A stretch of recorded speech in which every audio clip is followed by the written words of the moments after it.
Hello. Yeah, it's an awful poster, isn't it?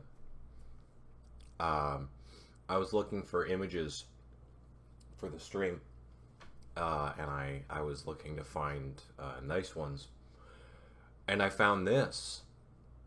Isn't it great?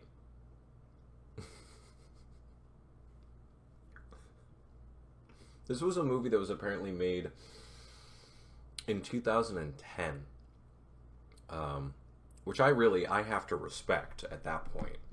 Um, to be fair, I feel like early 2010s were we were still trying to work out the kinks of like the late 90s to early 2000s um, terrible movies.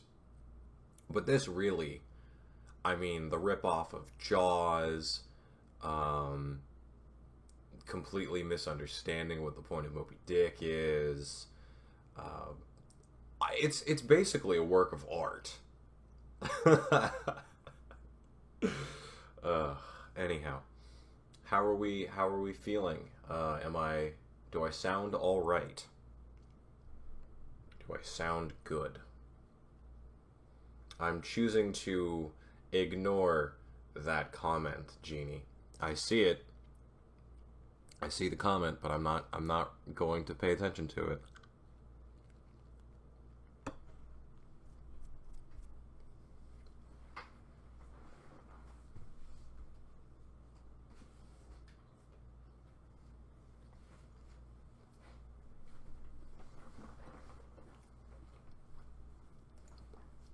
All right. Well, just as I get settled with my fancy copy of this book, I'll tell you a little bit about this illustration here. Like I said, I was looking for images. Oh, you're good, Corey. Don't even worry about it. Um, yeah, like I said, I was looking for images, and I found this one on screen right now.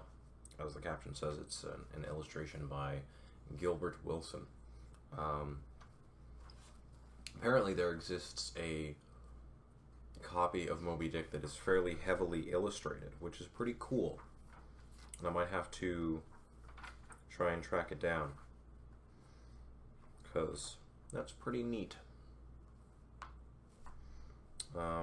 To be fair, I do own 4 copies of this book already. I don't really feel like I need a 5th, but maybe one day.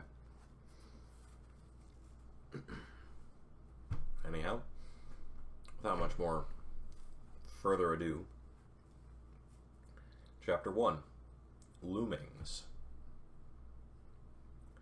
Call me Ishmael. Some years ago, never mind how long precisely, having little or no money in my purse and nothing particular to interest me on shore, I thought I would sail about a little and see the watery part of the world. It is a way I have of driving off the spleen and regulating the circulation. Whenever I find myself growing grim about the mouth, whenever it is a damp, drizzly November in my soul, whenever I find myself involuntarily pausing before coffin warehouses and bringing up the rear of every funeral I meet, and especially whenever my hypos gets such an upper hand of me that it requires a strong moral principle to prevent me from deliberately stepping into the street and methodically knocking people's hats off, then I account it high time to get to sea as soon as I can. This is my substitute for pistol and ball. With a philosophical flourish, Cato throws himself upon his sword. I quietly take to the ship. There is nothing surprising in this. If they but knew it, almost all men in their degree, sometime or other, cherish very nearly the same feelings towards the ocean with me. Oh, is the stream buffering? Oh, hi, Mary. Gosh, I probably should have said something. Did Jeannie do that in the server already?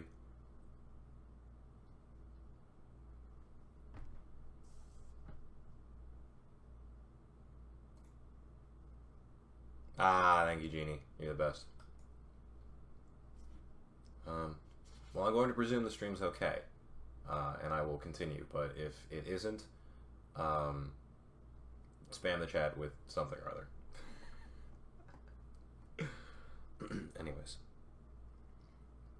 There is now, in your insular city of the Manhattoes, belted round by wharves as Indian isles by coral reefs, commerce surrounds it with her surf.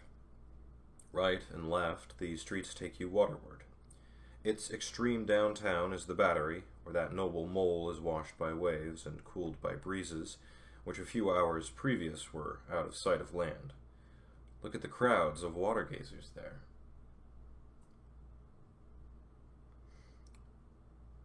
Circumambulate the city of a dreamy Sabbath afternoon. Go from Corlear's Hook to Contee's Slip, and from thence by Whitehall northward.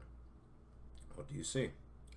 Posted like silent sentinels all around the town stand thousands upon thousands of mortal men fixed in ocean reveries. Some leaning against the spiles, some seated upon the pierheads, some looking over the bulwarks of ships from China, some high aloft in the rigging as if striving to get a still better seaward peep.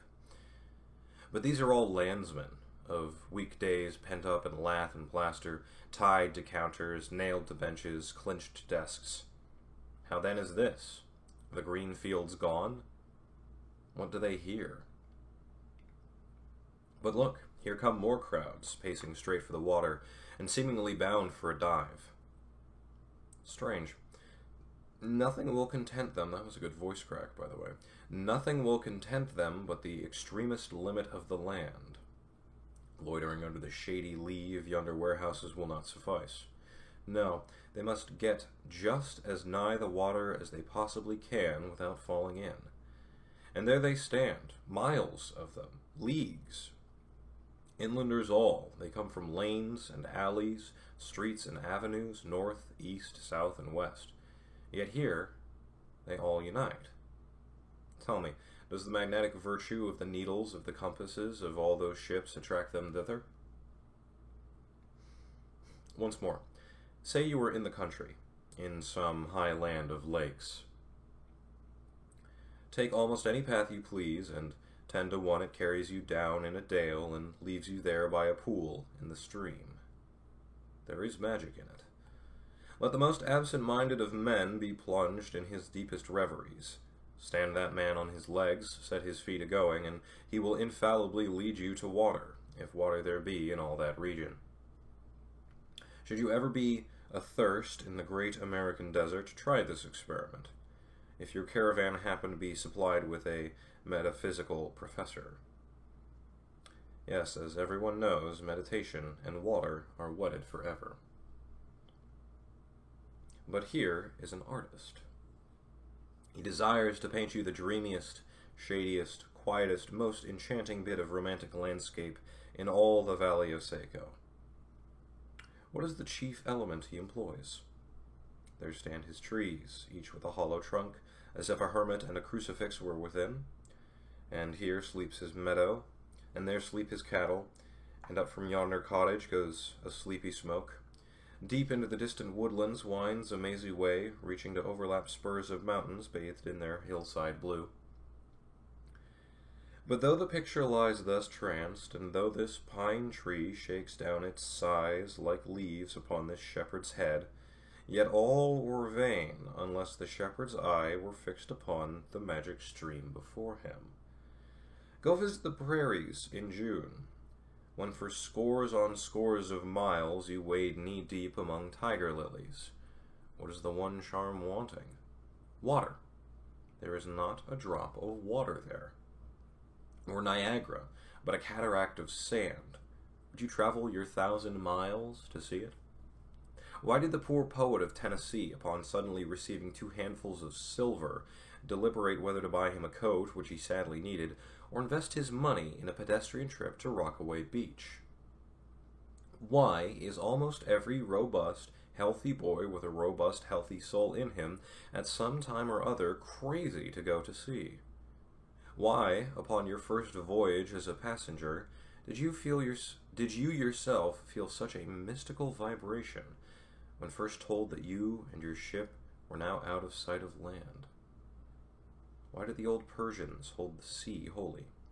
Why did the Greeks give it a separate deity and own brother of Jove? Surely all this is not without meaning.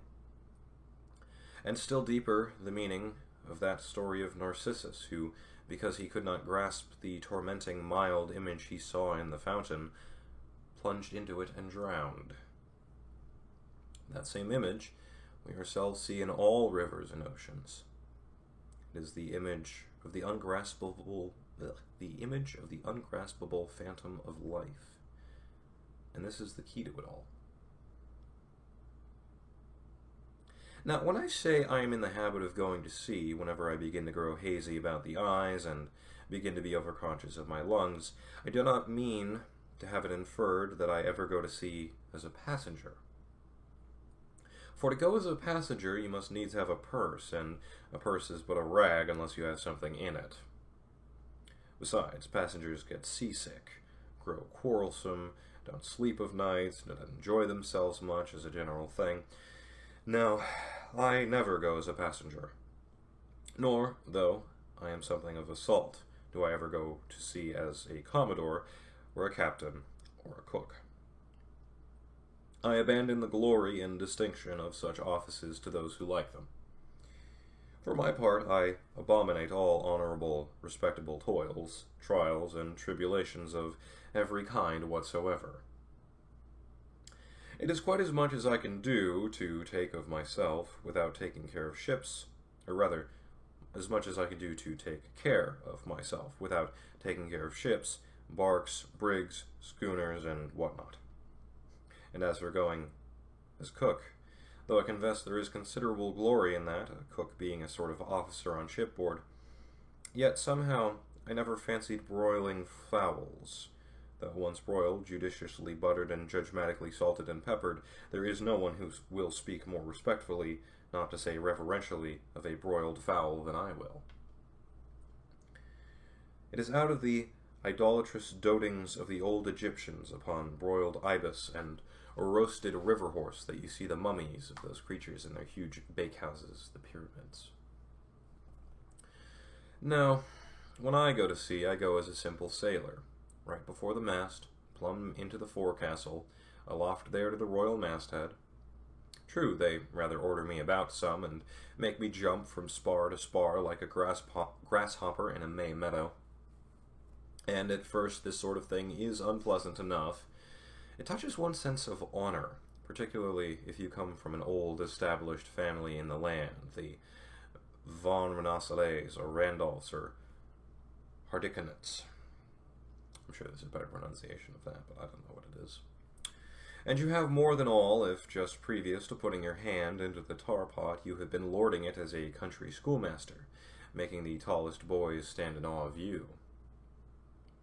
The transition is a keen one, I assure you, from a schoolmaster to a sailor, and requires a strong decoction of Seneca and the Stoics to enable you to grin and bear it. But even this wears off in time. What of it, if some old hunks of a sea captain orders me to get a broom and sweep down the decks? What does that indignity amount to, weighted, I mean, in the scales of the New Testament? Do you think the Archangel Gabriel thinks anything less of me because I promptly and respectfully obey that old hunks in that particular instance? Who ain't a slave? Tell me that. Well, then, however the old sea captains may order me about, however they may thump and punch me about, I have the satisfaction of knowing that it is all right, that everybody else is in one way or other served in much the same way, either in a physical or metaphysical point of view, that is. And so the universal thump is passed round, and all hands should rub each other's shoulder blades and be content. Again, I always go to sea as a sailor, because they make a point of paying me for my trouble, whereas they never pay passengers a single penny that I ever heard of. On the contrary, passengers themselves must pay. There is all the difference in the world between paying and being paid. The act of paying is perhaps the most uncomfortable infliction that the two orchard thieves entailed upon us. But being paid, what will compare with it?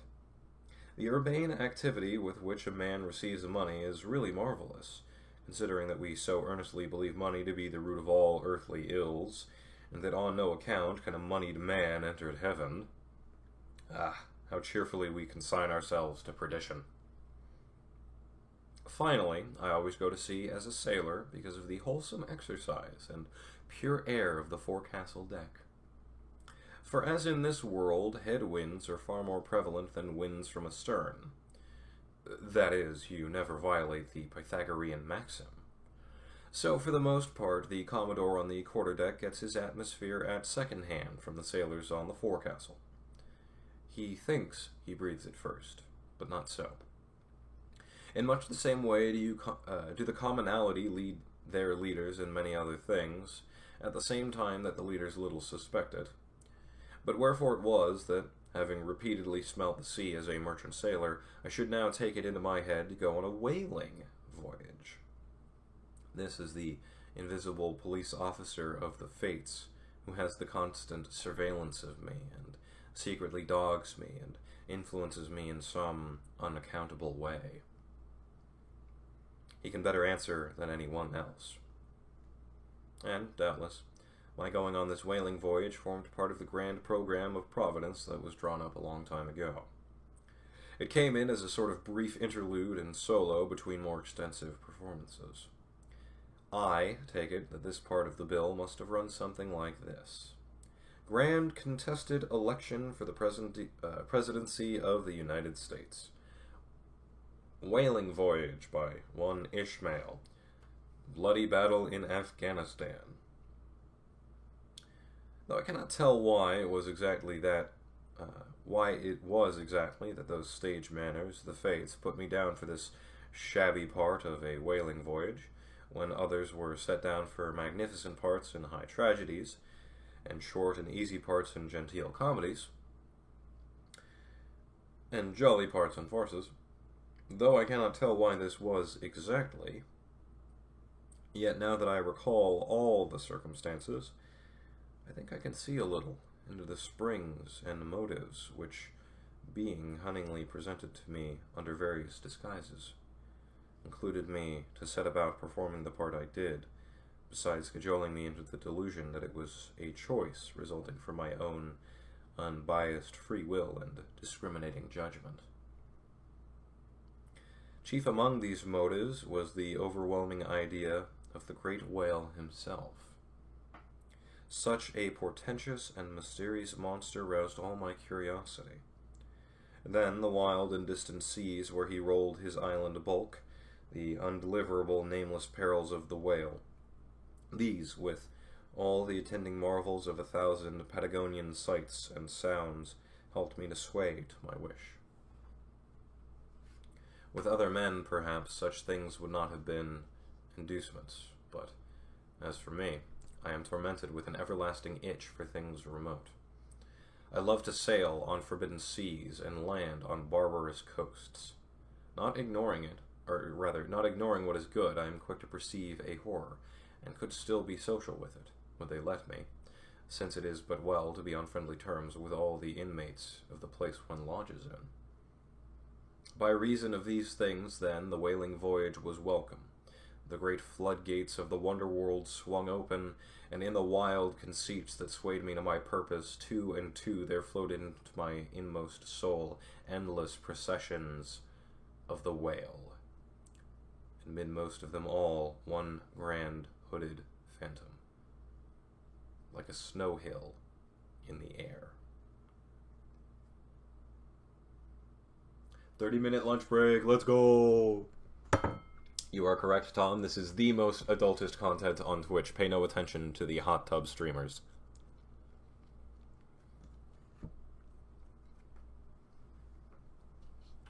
Sorry, I made myself a sandwich. I'm just eating a little bit.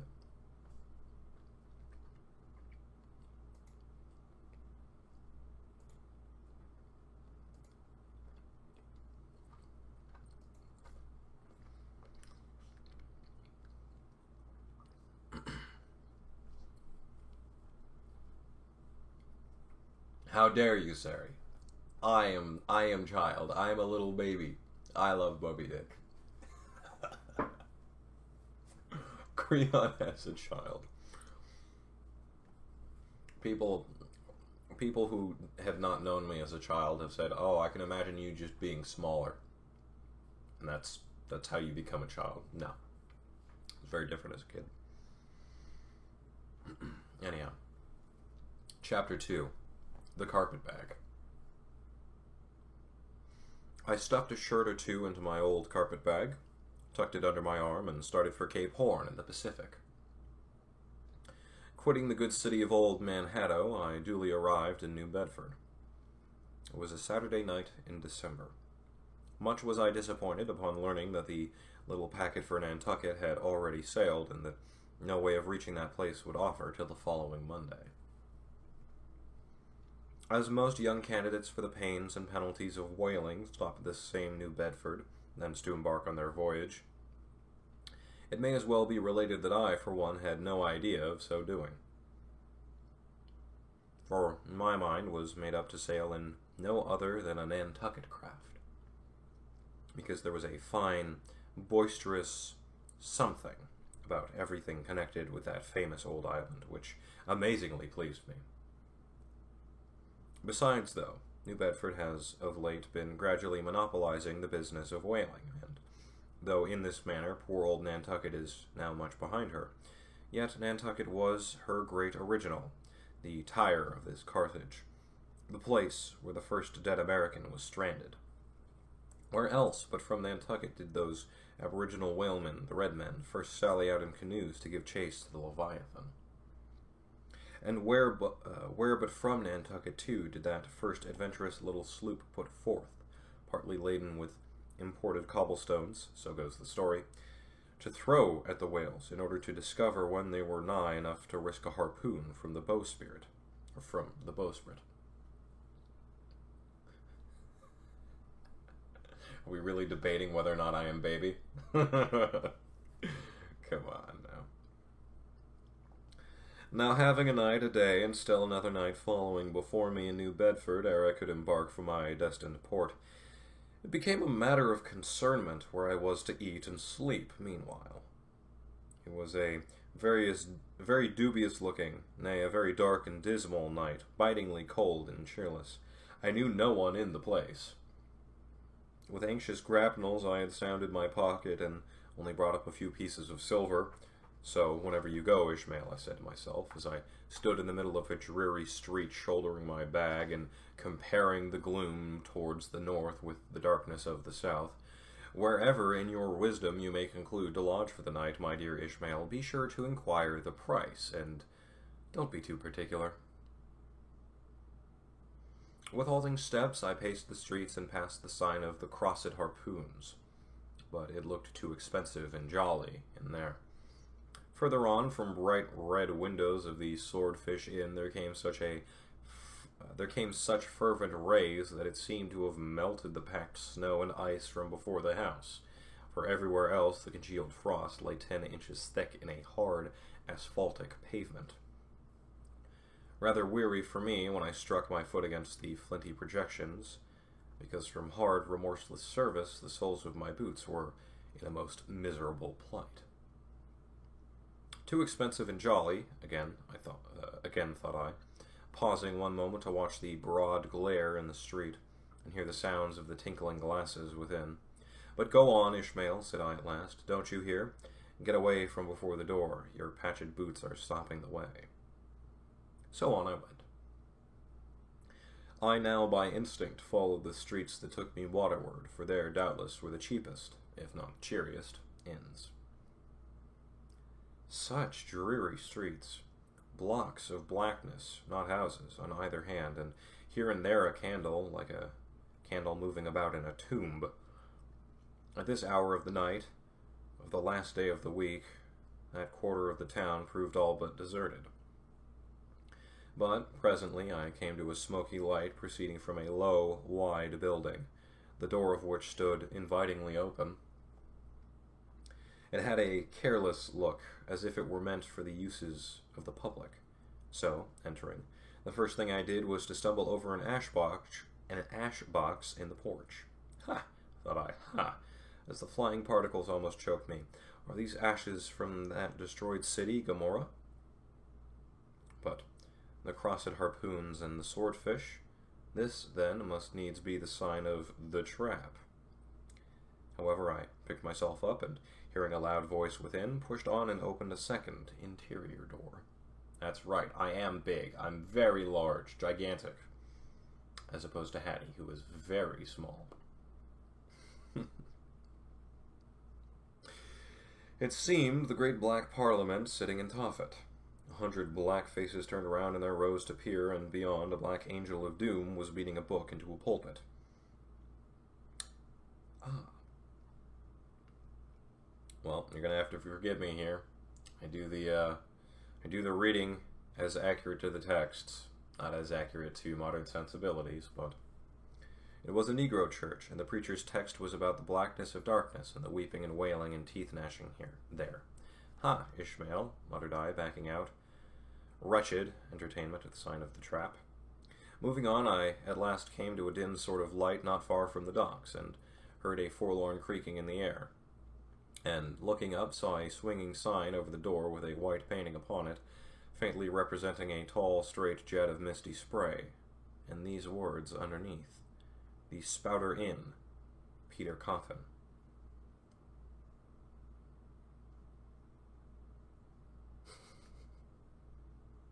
I guess it is all relative. Big cryptid energy. Very good. Coffin? Spouter? Rather ominous in that particular connection, thought I. But it is a common name in Nantucket, they say, and I suppose this Peter here is an emigrant from there. As the light looked so dim, and the place for the time looked quiet enough, and the dilapidated little wooden house itself looked as if it might have been carted here from the ruins of some burnt district, and as the swinging sign had a poverty-stricken sort of creak to it, I thought that here was the very spot for cheap lodgings, and the best of P coffee. That's P-E-A, not the other spelling. It was a queer sort of place, a gable-ended old house, one side palsied, as it were, and leaning over sadly. It stood on a sharp, bleak corner, where that tempestuous wind, Euroclydon, kept up a worse howling than ever it did about poor Paul's tossed craft. Euroclydon, nevertheless, is a mighty pleasant zephyr to anyone indoors, with his feet on the hob, quietly toasting for bed. In judging of that tempestuous wind called Euroclydon, says an old writer, of whose works I possess the only copy extant, it maketh a marvellous difference whether thou lookest out at it from a glass window where the frost is all on the outside, or whether thou observe it from that sashless window where the frost is on both sides, and of which the white death is the only glazier. True enough, thought I, as this passage occurred to my mind. Old black letter, thou reasonest well. Yes, these eyes are windows, and this body of mine is the house. What a pity they didn't stop up the chinks and the crannies, though, and thrust a little lint here and there. But it's too late to make any improvements now. The universe is finished, the copestone is on, and the chips were carted off 1,000,000 years ago. Poor Lazarus there, chattering his teeth against the curbstone for his pillow, and shaking off his tatters with his shiverings. He might plug up both ears with rags, and put a corn cob into his mouth, and yet that would not keep out the tempestuous Euroclydon. Euroclydon, says old Dives in his red silken wrapper, he had a redder one afterwards. Pooh, pooh, what a fine frosty night. How Orion glitters, what northern lights. Let them talk of their oriental summer climes, of everlasting conservatories. Give me the privilege of making my own summer with my coals. But what thinks Lazarus? Can he warm his blue hands by holding them up to the grand northern lights? Would not Lazarus rather be in Sumatra than here? Would he not far rather lay him down lengthwise along the line of the equator? Yea, ye gods, go down to the fiery pit itself in order to keep out this frost.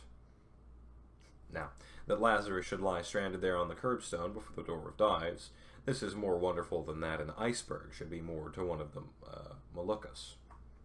Yet Dives himself, he too lives like a czar in an ice palace made of frozen sighs, and being a president of a temperance society, he only drinks the tepid tears of orphans. But no more of this blubbering now. We are going a-whaling, and there is plenty of that yet to come. Let us scrape the ice from our frosted feet, and see what sort of a place this spouter may be. Oh, our people's internet's dying? I'm sorry. I haven't dropped any frames so far, which is actually really good in comparison to my prior internet. Yes, Tom. Big jokes from this guy. That's one of my favorite parts. Is if you know where to look, there's comedy all over the place in this book.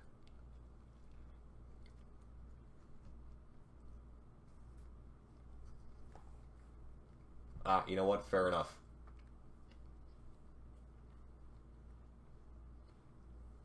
Well, I thank you very much for tuning in either way. I will, of course, be providing a link to the full VOD afterwards.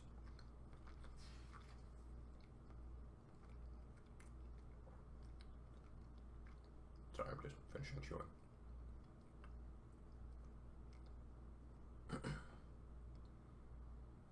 Chapter 3. The Spouter Inn. That's the way to be, Tom. That's the way to be.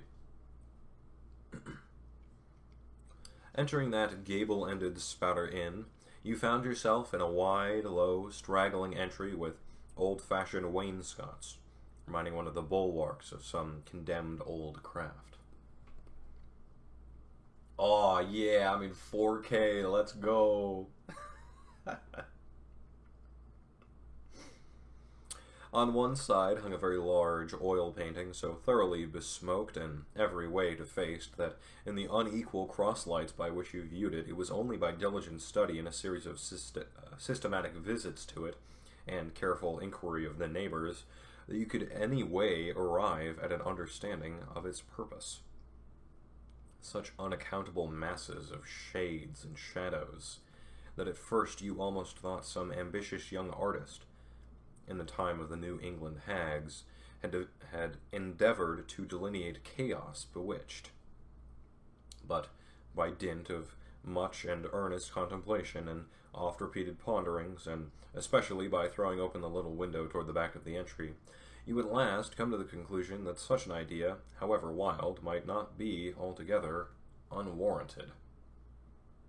But what most puzzled and confounded you was a long, limber, portentous black mass of something hovering in the center of the picture, over 3 blue, dim, perpendicular lines floating in a nameless yeast. A boggy, soggy, squitchy picture, truly, enough to drive a nervous man distracted. Yet, there was a sort of indefinite, half-attained, unimaginable sublimity about it that fairly froze you to it, till you involuntarily took an oath with yourself to find out what that marvelous painting meant. Ever and anon, a bright but, alas, deceptive idea would dart you through. It's the Black Sea in a midnight gale. It's the unnatural combat of the 4 primal elements. It's a blasted heath. It's a Hyperborean winter scene. It's the breaking up of the icebound stream of time. But at last all these fancies yielded to that one portentous something in the picture's midst. That, once found out, and all the rest were plain. But stop. Does it not bear a faint resemblance to a gigantic fish? Even the great Leviathan himself? In fact, the artist's design seemed this, a final theory of my own, partly based on the aggregated opinions of many aged persons with whom I conversed upon the subject.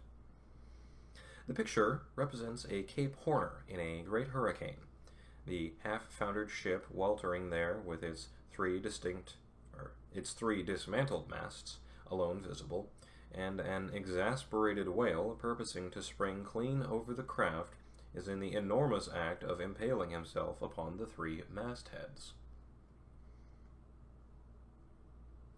The opposite wall of this entry was hung all over with a heathenish array of monstrous clubs and spears. Some were thickly set with glittering teeth resembling ivory saws. Others were tufted with knots of human hair, and one was sickle-shaped, with a vast handle sweeping round like the segment made in the new-mown grass by a long-armed mower. You shuddered as you gazed, and wondered what monstrous cannibal and savage could ever have gone a death harvesting with such a hacking, horrifying implement. Mixed with these were rusty old whaling lances with harpoons, all broken and deformed. Some were storied weapons. With this once long lance now wildly elbowed, 50 years ago did Nathan Swain kill 15 whales between a sunrise and a sunset. And that harpoon, so like a corkscrew now, was flung in Javan seas and run away with by a whale, years afterwards slain off the Cape of Blanco. The original iron entered nigh the tail, and, like a restless needle sojourning in the body of a man, travelled full 40 feet, and at last was found embedded in the hump. Crossing this dusky entry, and on through yon low-arched way, cut through what in old times must have been a great central chimney with fireplaces all round, you enter the public room. A still duskier place as this, with such low, ponderous beams above, and such old, wrinkled planks beneath, that you would almost fancy you trod off some old craft's cockpits, especially of such a howling night, when this corner-anchored old ark rocked so furiously. On one side stood a long, low, shelf-like table covered with cracked glass cases, filled with dusty rarities gathered from this wide world's remotest nooks. Projecting from the further angle of the room stands a dark-looking den, the bar, a rude attempt at a right whale's head. Be that how it may, there stands the vast arched bone of the whale's jaw, so wide a coach might almost drive beneath it.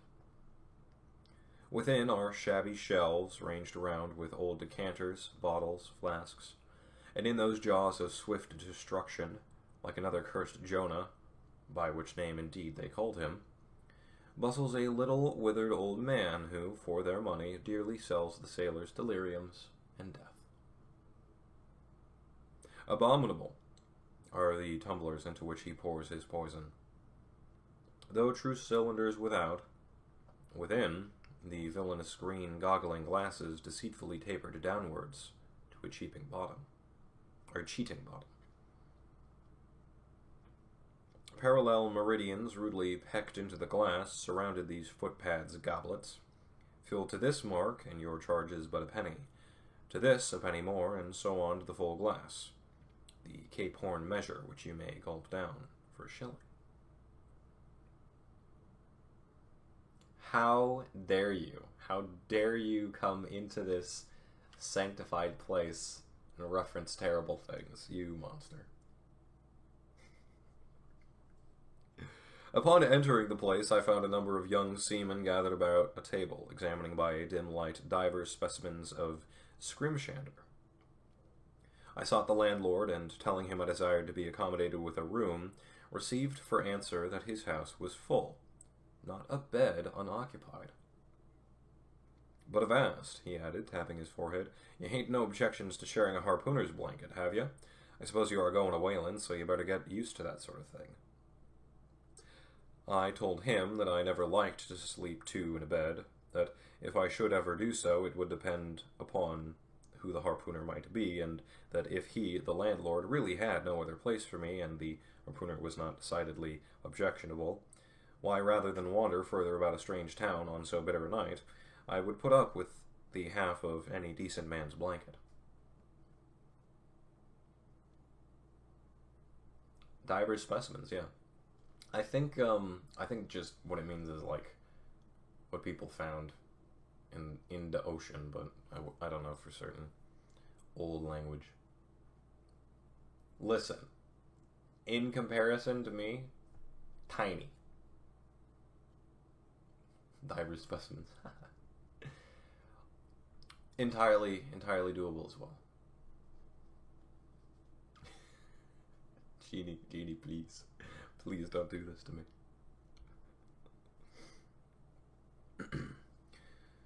I would put up with the half of any decent man's blanket.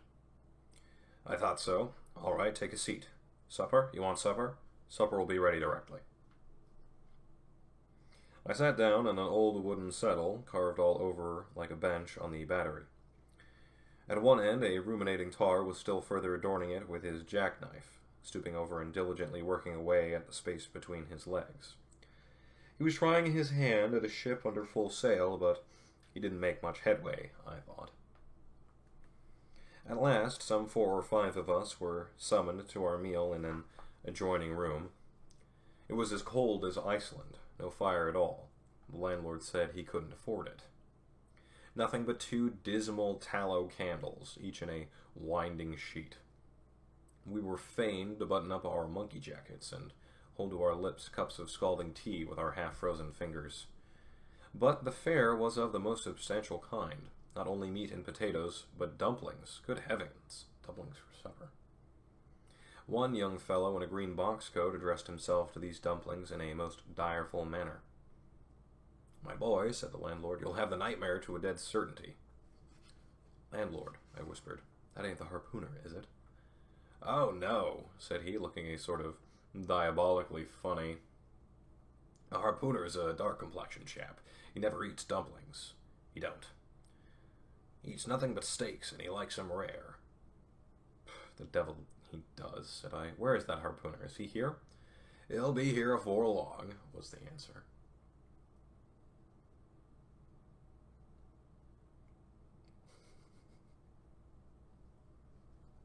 Banned. You're all banned. Banned for my chat forever. Yeah, apparently they smell pretty terrible. So I've heard anyways. Let's see. I could not help it, but I began to feel suspicious of this dark-complexioned harpooner. At any rate, I made up my mind that if it so turned out that we should sleep together, he must undress and get into bed before I did. Like your Twitch and your Discord. That would be a good idea. I really should do that. Oh gosh, where was I? Undress and get into bed before I did. Supper over, the company went back to the bar room, when, knowing not what else to do with myself, I resolved to spend the rest of the evening as a looker-on. Presently a rioting noise was heard without. Starting up, the landlord cried, "That's the Grampus's crew. I see her reported in the offing this morning. A 3 years' voyage in a full ship. Hurrah, boys, now we'll have the latest news from the Fijis." Which, by the way, that's spelled F-E-E-G-E-E-S, not F-I-J-I-S. A tramping of sea boots was heard in the entry. The door was flung open, and in rolled a wild set of mariners enough. Enveloped in their shaggy watch-coats and with their heads muffled in woolen comforters, all bedarned and ragged and their beards stiff with icicles, they seemed an eruption of bears from Labrador. They had just landed from their boat, and this was the first house they entered. No wonder, then, that they made a straight awake for the Whale's Mouth, the bar, when the wrinkled little old Jonah, there officiating, soon poured them out brimmers all round.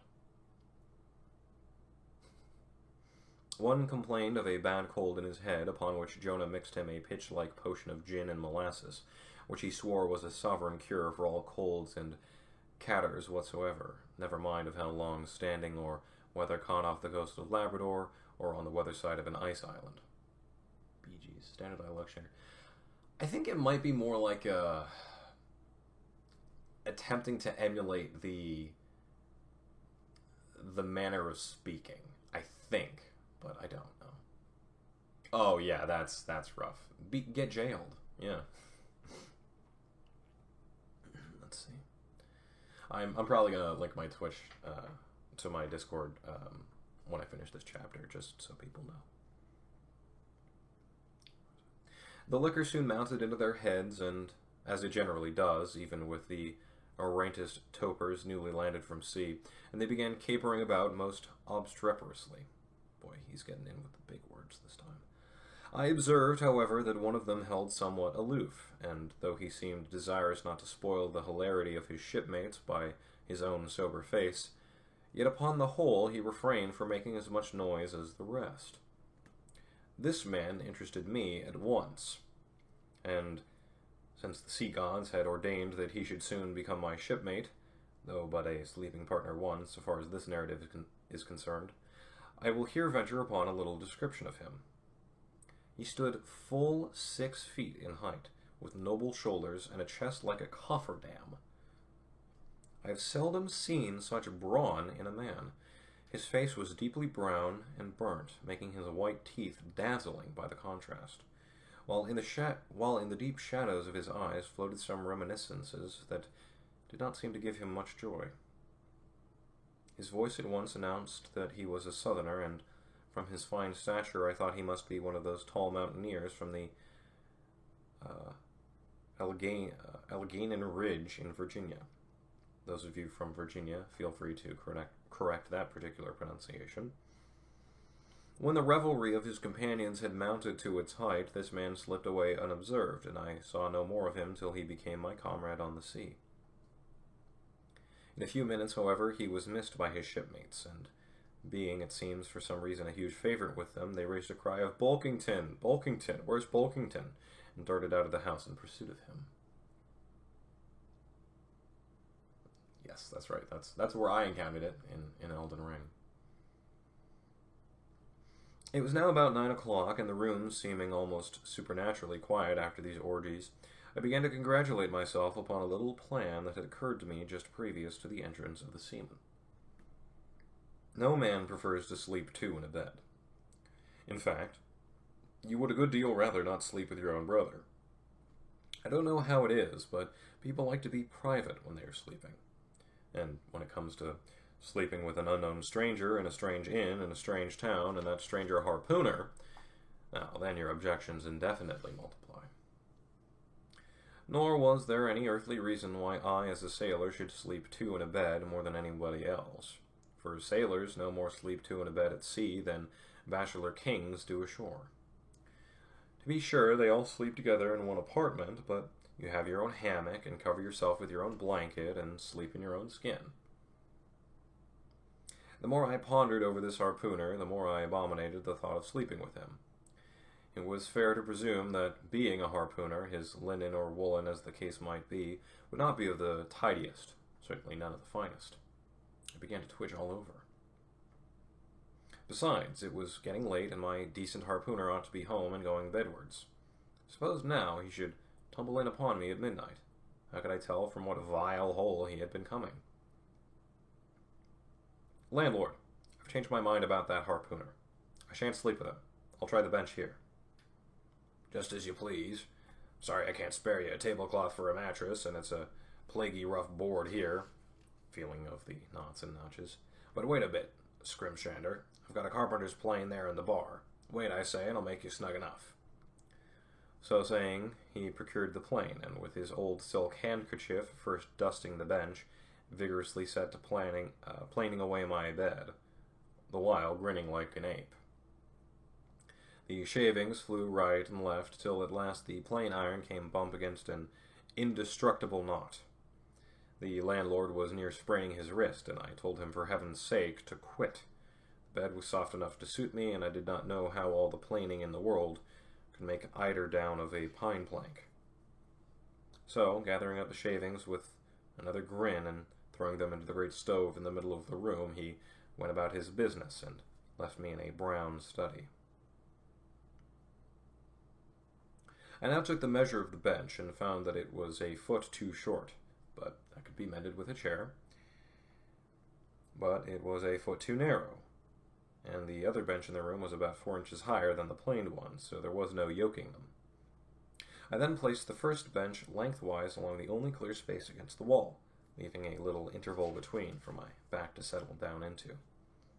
But I soon found that there came such a draft of cold air over me from under the sill of the window that this plan would never do at all, especially as another current from the rickety door met the one from the window, and both together formed a series of small whirlwinds in the immediate vicinity of the spot where I had thought to spend the night. The devil fetch that harpooner, thought I. But stop. Couldn't I steal a march on him? Bolt his door inside and jump into his bed not to be wakened by the most violent knockings? It seemed no bad idea, but upon second thoughts I dismissed it. For who could tell but what the next morning, so soon as I popped out of the room, the harpooner might be standing in the entry all ready to knock me down.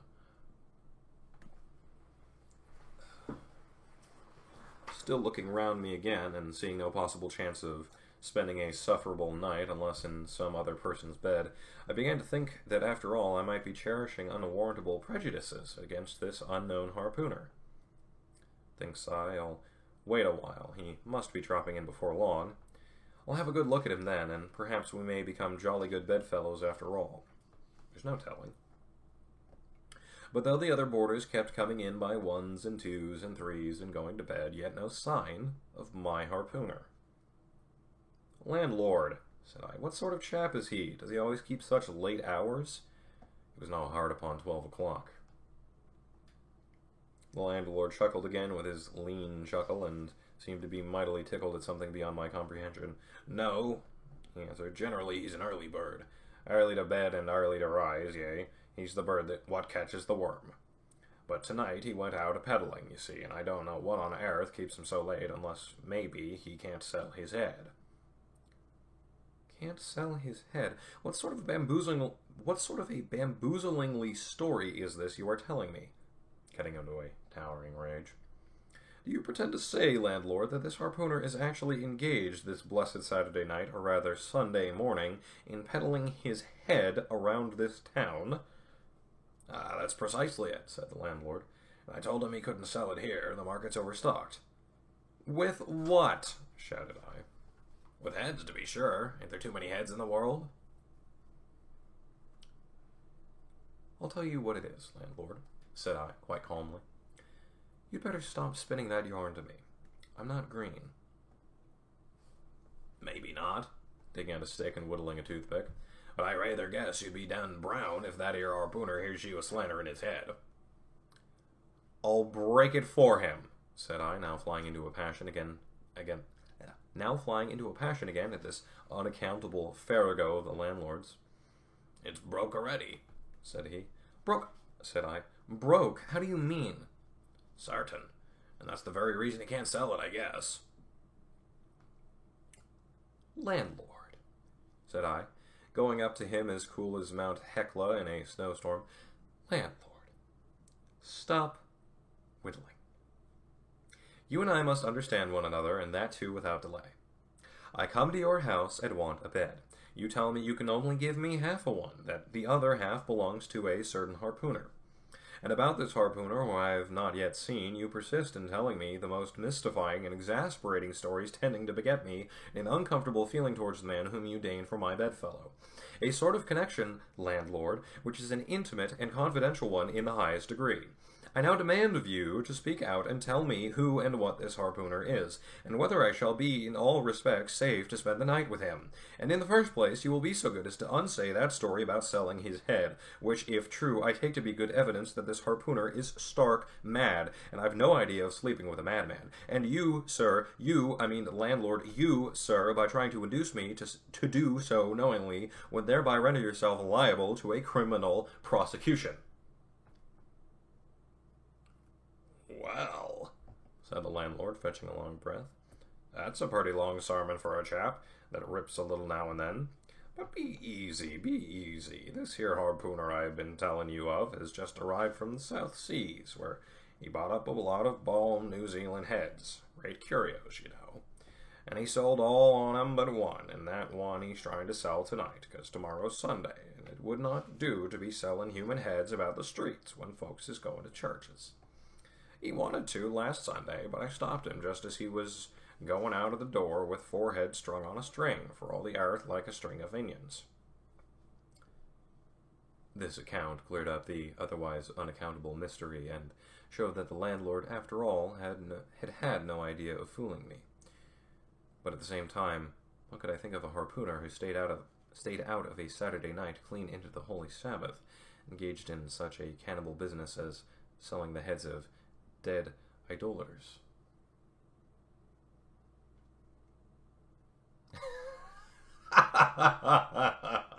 See, now that is not a reference I thought would come out of you, Hattie. Very good. "Depend upon it, landlord, that harpooner is a dangerous man." "He pays regular," said the rejoinder. "But come, it's a nice bed. Sal and me slept in that 'ere bed the night we were spliced. There's plenty of room for 2 to kick about in that bed. It's an almighty big bed, that. Why, afore we give it up, Sal used to put our Sam and little Johnny in the foot of it. But I got a dreaming and sprawling about one night, and somehow Sam got pitched on the floor and came near breaking his arm. After that, Sal said it wouldn't do. Come along, I'll give ye a glim in a jiffy. And so saying, he lighted a candle and held it towards me, offering to lead the way. But I stood irresolute.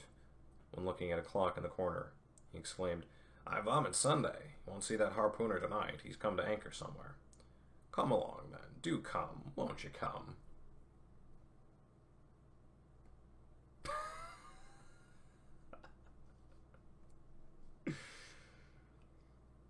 Terrible. I considered the matter a moment, and then up the stairs we went, and I was ushered into a small room, cold as a clam, and furnished, sure enough, with a prodigious bed, almost big enough indeed for any 4 harpooners to sleep abreast.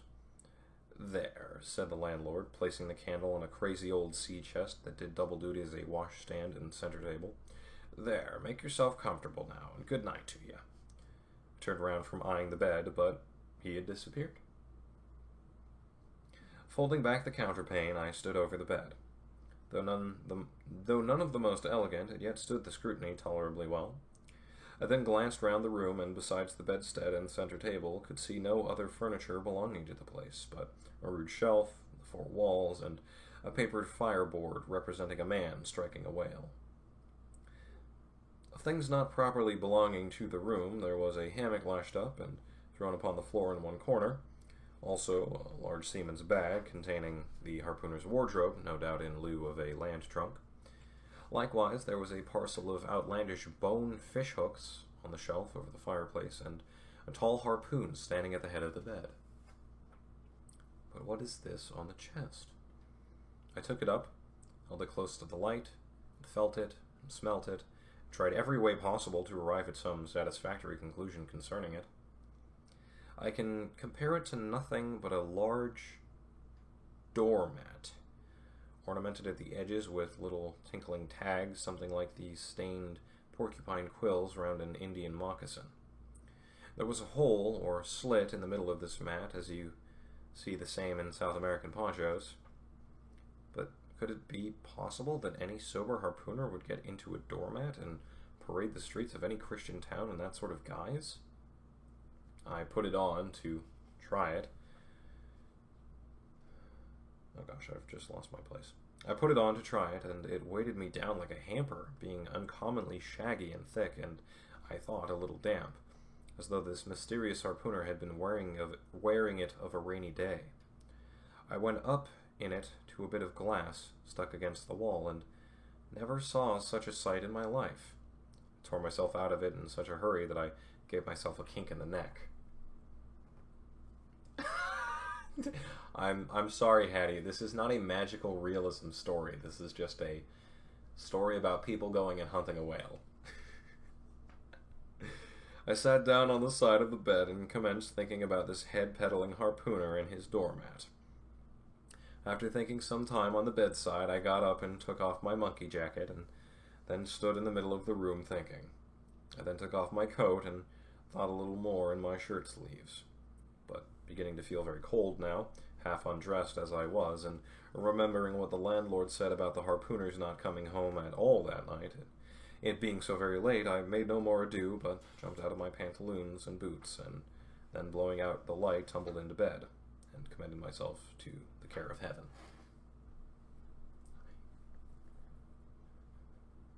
No, we're not doing that. We're not doing that. Whether that mattress was stuffed with corn cobs or broken crockery, there is no telling, but I rolled about a good deal and could not sleep for a long time. At last, I slid off into a light doze, and had pretty nearly made a good offing toward the land of Nod, when I heard a heavy footfall in the passage, and saw a glimmer of light come into the room from under the door. Lord save me, thinks I, that must be the harpooner, the infernal head peddler. But I lay perfectly still and resolved not to say a word till spoken to. Holding a light in one hand and that identical New Zealand head in the other, the stranger entered the room, and without looking towards the bed, placed his candle a good way off from me, on the floor, in one corner, and began working away at the knotted cords of the large bag I before spoke of as being in the room. I was all eagerness to see his face, but he kept it averted for some time while employed in unlacing the bag's mouth. This accomplished, however, he turned around when, good heavens, what a sight! Such a face! It was of a dark purplish yellow color, here and there stuck over with large blackish-looking squares. Yes, it's just as I thought. He's a terrible bedfellow. He's been in a fight, got dreadfully cut, and here he is just from the surgeon. But at that moment, he chanced to turn his face so towards the light that I plainly saw they could not be sticking plasters at all, those black squares on his cheeks. They were stains of some sort or other. At first I knew not what to make of this, but soon an inkling of the truth occurred to me. I remembered a story of a white man, a whaleman too, who, falling among the cannibals, had been tattooed by them. I concluded that this harpooner in the course of his distant voyages must have met with a similar adventure.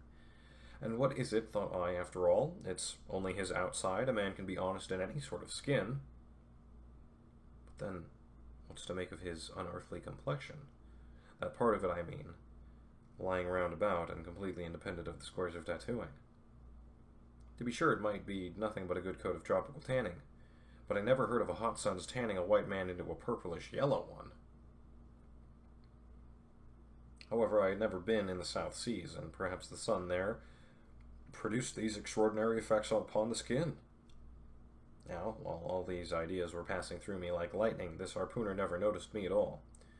But after having some difficulty having opened his bag, he commenced fumbling in it, and presently pulled out a sort of tomahawk, and a seal-skin wallet with the hair on.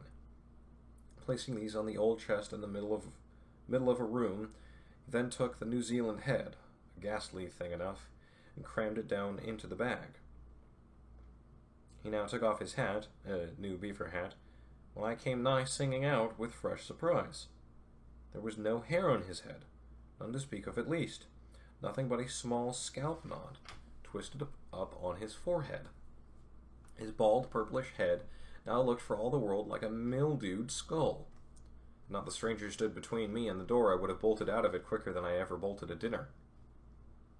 Even as it was, I thought something of slipping out of the window, but it was the second floor back. I am no coward, but what to make of this head-peddling purple rascal altogether passed my comprehension. Ignorance is the parent of fear, and being completely nonplussed and confounded about the stranger, I confess I was now as much afraid of him as if it was the devil himself who had thus broken into my room at the dead of night. In fact, I was so afraid of him that I was not game enough just then to address him and demand a satisfactory answer concerning what seemed inexplicable to him. Meanwhile, he continued the business of undressing and at last showed his chest and arms. As I live, these covered parts of him were checkered with the same squares as his face. His back, too, was all over the same dark squares. He seemed to have been in a 30 years' war and just escaped from it with a sticking plaster shirt. Still more, his very legs were marked, as if a parcel of dark green frogs were running up the trunks of young palms. It was now quite plain that it must be some abominable savage or other shipped aboard of a whaleman in the South Seas and so landed in this Christian country. I quaked to think of it. Peddler of heads, too. Perhaps the heads of his own brothers. He might take a fancy to mine. Heavens, look at that tomahawk! But there was no time for shuddering, for now the savage went about something that completely fascinated my attention, and convinced me that he must indeed be a heathen. Going to his heavy grego, or rapall, or dreadnought, which he had previously hung on a chair, he fumbled in the pockets and produced at length a curious little deformed image with a hunch on its back, and exactly the color of a 3-days-old Congo baby. Remembering the embalmed head, at first I almost thought that this black mannequin was a real baby, preserved in some similar manner. Seeing that it was not at all limber, and that it glistened a good deal like polished ebony, I concluded that it must be nothing but a wooden idol, which indeed it proved to be. For now, the savage goes up to the empty fireplace and, removing the papered fireboard, sets up this little hunchbacked image, like a 10-pin, between the andirons. The chimney jabs and all the bricks inside were very sooty, so that I thought this fireplace made a very appropriate little shrine or chapel for his Congo idol. I now screwed my eyes hard towards the half-hidden image, feeling but ill at ease meantime to see what was next to follow. First, he takes about a double handful of shavings out of his Grego pocket and places them carefully before the idol. Then, laying a bit of shit biscuit on top and applying the flame from the lamp, he kindled the shavings into a sacrificial blaze.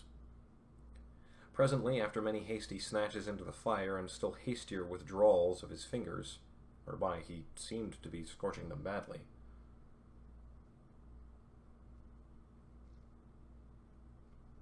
I'm sorry, what is happening right now in chat?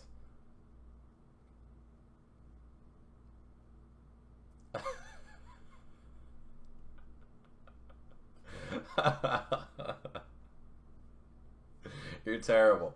You're all terrible, except for Corey.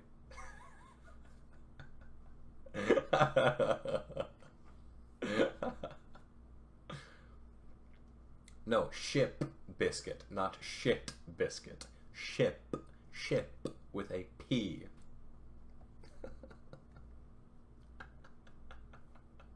Yeah, he put he's using his shit biscuit as an offering.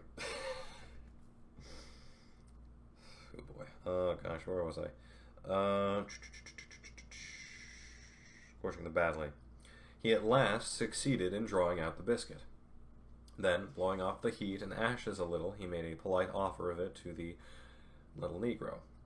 But the little devil did not seem to fancy such dry sort of fare at all. He never moved his lips. All these strange antics were accompanied by still stranger guttural noises from the devotee, who seemed to be praying in a sing-song or else singing some pagan psalmody or other, during which his face twitched about in the most unnatural manner. At last extinguishing the fire, he took the idol up very unceremoniously and bagged it again in his Grego pocket as carelessly as if he were a sportsman bagging a dead woodcock.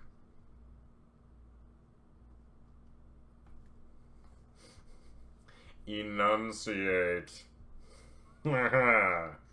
Ship biscuit. Is that better for you?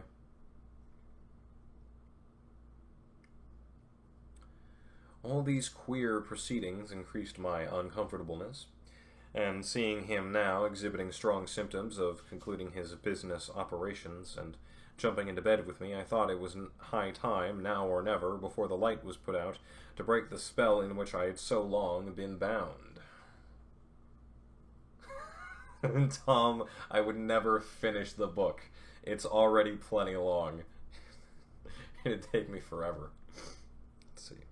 But the interval I spent in deliberating what way to say was a fatal, but the interval I spent in deliberating what to say was a fatal one. Taking up his tomahawk from the table, he examined the head of it for an instant, then, holding it to the light with his mouth at the handle, he puffed out great clouds of tobacco smoke. The next moment the light was extinguished, and this wild cannibal, tomahawk between his teeth, sprang into bed with me. I sang out. I could not help it now, and giving a sudden grunt of astonishment, he began feeling me. Stammering out something, I knew not what, I rolled away from him against the wall, and then conjured him, whoever or whatever he might be, to keep quiet, and let me get up and light the lamp again. But his guttural responses satisfied me at once that he but ill comprehended my meaning. "Who the devil you?" he said at last. "You no speak it, damme, I kill it." And so saying, the lighted tomahawk began flourishing about me in the dark. "Landlord, for God's sake! Peter Coffin!" shouted I. "Landlord, watch! Coffin! Angels, save me!" "Spiggy, tell me who you be, or damn I kill ye," again growled the cannibal, while his horrid flourishings of the tomahawk scattered the hot tobacco ashes about me, till I thought my linen would get on fire. But thank heaven at that moment the landlord came into the room, light in hand, and leaping from the bed I ran up to him. "Don't be afraid now," said he, grinning again. "Queequeg here wouldn't harm a hair of your head." Stop your grinning, shouted I, and why didn't you tell me that the infernal harpooner was a cannibal? I thought you'd know it. Didn't I tell you he was peddling heads around town? Ah, but turn flukes again and go to sleep. Queequeg, look here. You sabba me, I sabba you. This man sleepy you. You sabba? Me sabba plenty, grunted Queequeg, puffing away at his pipe and sitting up in bed. You get in, he added, motioning to me with his tomahawk and throwing the clothes to one side. He really did this in not only a civil, but a really kind and charitable way. I stood looking at him a moment. For all his tattoos, he was, on the whole, a clean, comely-looking cannibal. What's all this fuss I have been making about, thought I to myself. The man's a human being, just as I am. He has just as much reason to fear me as I have to be afraid of him. Better sleep with a sober cannibal than a drunken Christian. Oh wow! I just realized something. My copy of this book has a typo in it. It's missing a quotation mark here. Not a big deal, but still kind of interesting. Landlord, said I, tell him to stash his tomahawk there, or pipe, or whatever you call it. Tell him to stop smoking, in short, and I will turn in with him. But I don't fancy having a man smoking in bed with me. It's dangerous. Besides, I ain't insured. This being told to Queequeg, he at once complied, and again politely motioned me to get into bed, rolling over to one side as much as to say, I won't touch a leg of you. Good night, landlord, said I. You may go. I turned in, never slept better in my life.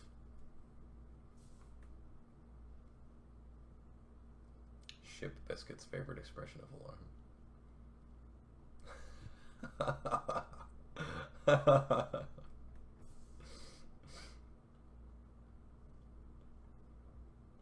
Oh, I appreciate it. Thank you. Oh God, what were they called?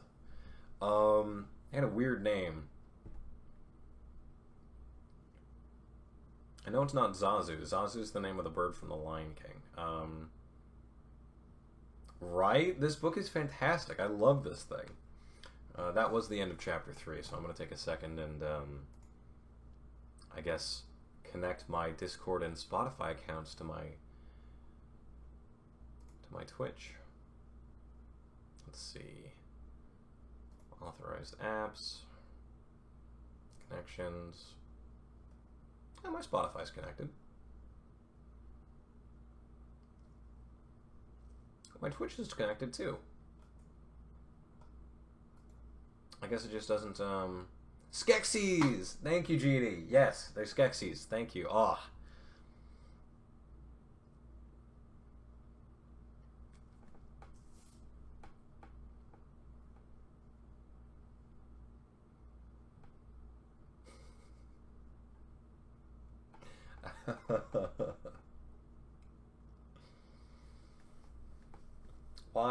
Why try to make me mad? I do this out of the goodness of my heart.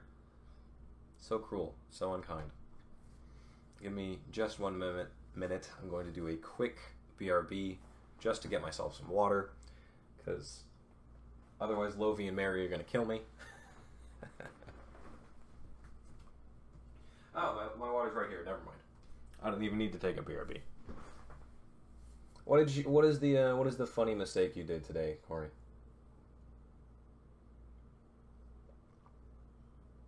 As I take a little bit of time to refresh my throat here.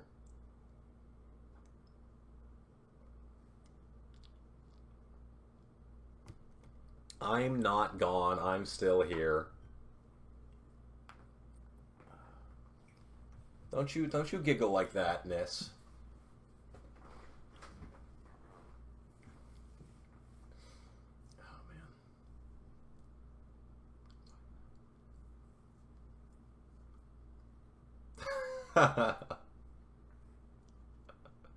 I love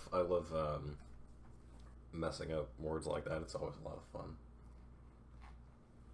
Alright, let's see. I want to check how long this chapter is, because the last one was fairly long. I don't know how long this one's gonna... Oh, this one's super short. Okay. In that case... Oh, wow. The next several chapters are all very short.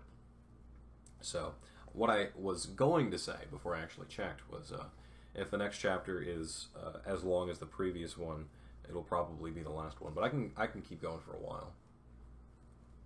Garf count, like Garfield cart. Mess and stutter and stumble over words 5 times in one sentence today. Well, for the record, Corey, I do it all the time. I just don't do it when I'm reading all that much because the words are right there in front of me and I don't have to think. So.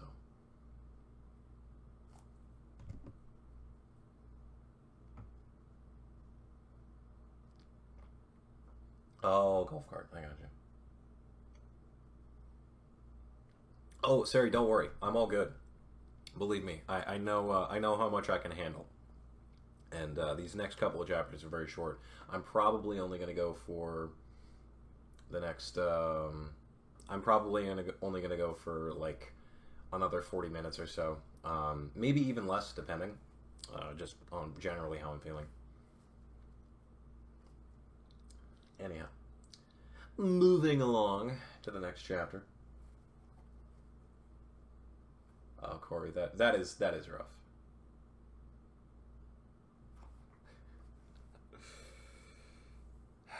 Chapter 4. The Counterpane. Upon waking next morning, about daylight, I found Queequeg's arm thrown over me in the most loving and affectionate manner. You'd almost thought I'd been his wife. The counterpane was of patchwork, full of odd little party-colored squares and triangles, and this arm of his, tattooed all over with an interminable Cretan labyrinth of a figure, no two parts of which were of one precise shade, owing, I suppose, to his keeping his arm at sea, unmethodically in sun and shade, his shirt sleeves irregularly rolled up at various times. This same arm of his, I say, looked for all the world like a strip of that same patchwork quilt. Indeed, partly lying on it, as the arm did when I first awoke. I could hardly tell it from the quilt, so blended their hues together, and it was only by the sense of weight and pressure that I could tell that Queequeg was hugging me. My sensations were strange. Let me try to explain them. When I was a child, I well remember a somewhat similar circumstance that befell me. Whether it was a reality or a dream, I could never entirely settle. The circumstance was this. I had been cutting up some caper or other. I think it was trying to crawl up the chimney, as I had seen a little sweep do a few days previous, and my stepmother, who somehow or other was all the time whipping me or sending me to bed supperless, my mother dragged me by the legs out of the chimney and packed me off to bed, though it was only 2 o'clock in the afternoon on the 21st of June, the longest day in the year of our hemisphere. I felt dreadfully, but there was no help for it, so up the stairs I went to my little room on the 3rd floor, dressed myself as slowly as possible so as to kill time, and with a bitter sigh got between the sheets. I lay there, dismally calculating that 16 entire hours must elapse before I could hope for a resurrection. 16 hours in bed. The small of my back ached to think of it. And it was so light, too, the sun shining in at the window and a great rattling of coaches in the streets, and the sound of gay voices all over the house. I felt worse and worse. At last I got up, dressed, and softly going down on my stockinged feet, sought out my stepmother, and suddenly threw myself at her feet, beseeching her as a particular favor to give me a good slippering for my misbehavior. Anything indeed but condemning me to lie abed such an unendurable length of time. But she was the best and most conscientious of stepmothers, and back I had to go to my room. For several hours I lay there, broad awake, feeling a great deal worse than I have ever done since, even from the greatest subsequent misfortunes. At last I must have fallen into a troubled nightmare of a doze, and, slowly waking from it, half steeped in dreams, I opened my eyes, and before the sunlit room was now wrapped in outer darkness. And the before sunlit room was now wrapped in outer darkness. Instantly I felt a shock running through all my frame. Nothing was to be seen, and nothing was to be heard, but a supernatural hand seemed placed in mine. My arm hung over the counterpane, and the nameless, unimaginable, silent form or phantom to which the hand belonged seemed closely seated by my bedside. For what seemed ages piled on ages, I lay there, frozen with the most awful fears, not daring to drag away my hand, yet ever thinking that if I could but stir it 1 single inch, the horrid spell would be broken. I knew not how this consciousness at last glided away from me, but waking in the morning, I shudderingly remembered it all, and for days and weeks and months afterwards I lost myself in confounding attempts to explain the mystery.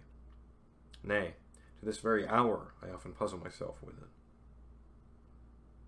Now, take away the awful fear, and my sensations at feeling the supernatural hand in mine were very similar in the strangeness to those which I experienced on waking up and seeing Queequeg's pagan arm thrown round me. But at length all the past night's events soberly recurred, one by one, in fixed reality, and then I lay only alive to the comical predicament. For though I tried to move his arm, unlock his bridegroom clasp, yet sleeping as he was, he still hugged me tightly, as though naught but death should part us twain. I now strove to rouse him. "Queequeg!" But his only answer was a snore. I then rolled over, my neck feeling as if it were in a horse collar, and suddenly felt a slight scratch. Throwing aside the counterpane, there lay the tomahawk sleeping by the savage's side, as if it were a hatchet-faced baby. Pretty pickle, truly, thought I. A bed here in a strange house in the broad day with a cannibal and a tomahawk. "Queequeg! In the name of goodness, Queequeg, wake!" At length, by dint of much wriggling and loud and incessant expostulations upon the unbecomingness of his hugging a fellow male in that matrimonial sort of style, I succeeded in extracting a grunt, and presently he drew back his arm, shook himself all over like a Newfoundland dog just from the water, and sat up in bed, stiff as a pikestaff, looking at me and rubbing his eyes as if he did not altogether remember how I came to be there, though a dim consciousness of knowing something about me seemed slowly dawning over him.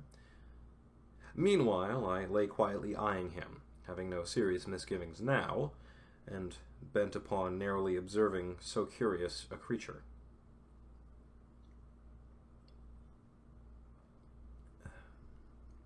When at last his mind seemed made up touching the character of his bedfellow, and he became, as it were, reconciled to the fact, he jumped out upon the floor, and by certain signs and sounds gave me to understand that, if it pleased me, he would dress first and then leave me to dress afterwards, leaving the whole apartment to myself. Thinks I, Queequeg, under the circumstances, this is a very civilized overture. But the truth is, these savages have an innate sense of delicacy. Say what you will. It is marvelous how essentially polite they are. I pay this particular compliment to Queequeg because he treated me with so much civility and consideration, while I was guilty of great rudeness, staring at him from the bed and watching all his toilet motions, for the time my curiosity getting the better of my breeding. Nevertheless, a man like Queequeg you don't see every day, and he and his ways were well worth unusual regarding. He commenced by dressing at top, by donning his beaver hat, a very tall one, by the way, and then, still minus his trousers, he hunted up his boots. What under the heavens he did it for, I cannot tell, but his next movement was to crush himself, boots in hand and hat on, under the bed, when, from sundry violent gaspings and strainings, I inferred he was hard at work booting himself, though by no law of propriety that I ever heard of is any man required to be private when putting on his boots. But Queequeg, do you see, was a creature in the transition stage, neither caterpillar nor butterfly. He was just civilized enough to show off his outlandishness in the strangest possible manners. His education was not yet completed. He was an undergraduate.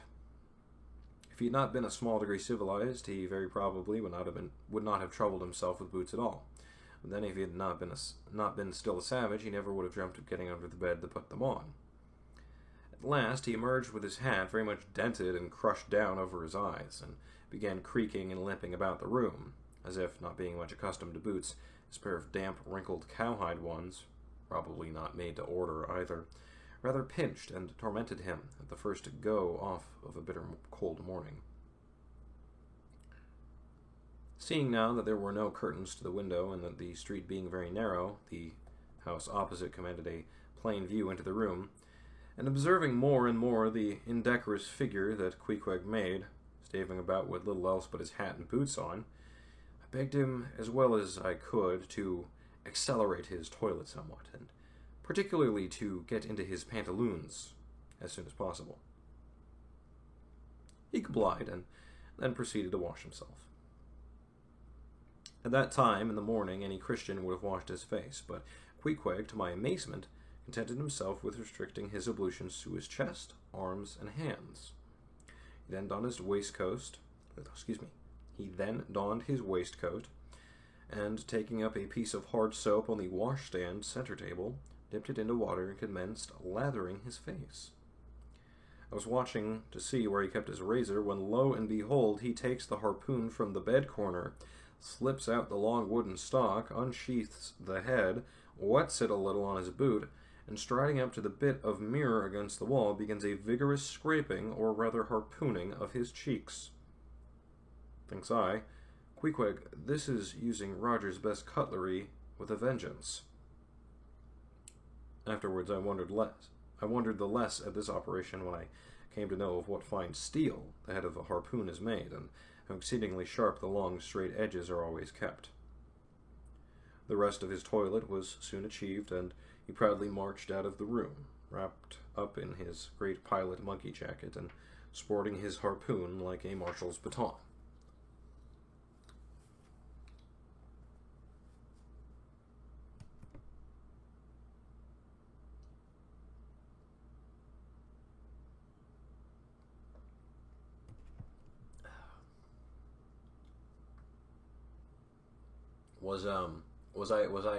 Did I cut out for a bit there, or was that an issue on your side there?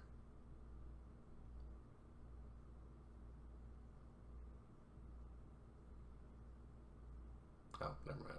Being silly. Should have just read the next message. Okay, alright, well. Chapter 5. Breakfast. I quickly followed suit, and, descending into the bar room, accosted the grinning landlord very pleasantly. I cherished no malice toward him, though he had been skylarking with me not a little in the manner of my bedfellow. However, a good laugh is a mighty good thing, and rather too scarce a good thing, the more's the pity. So if any one man in his own proper person affords stuff for a good joke to anybody, let him not be backward, but let him cheerfully allow himself to spend and to be spent in that way.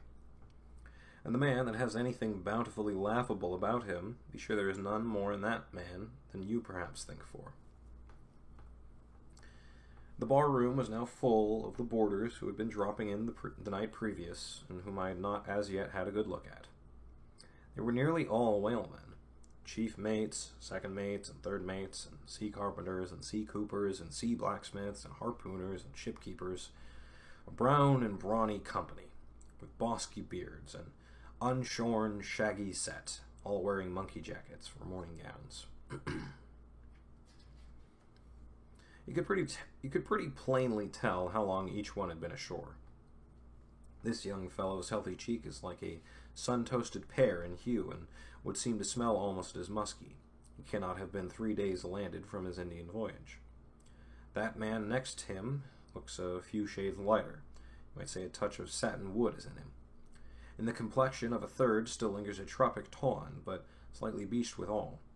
He, doubtless, has tarried whole weeks ashore. But who could show a cheek like Queequeg, which, barred with various tints, seemed like the Andes' western slope, to show forth in one array contrasting climates, zone by zone? "Grub ho!" now cried the landlord, flinging open a door, and in we went to breakfast.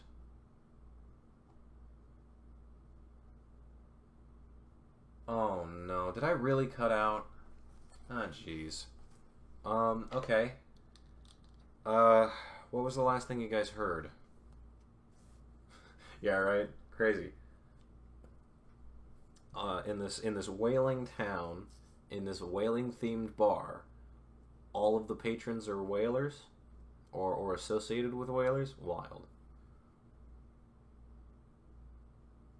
Oh gosh. Okay.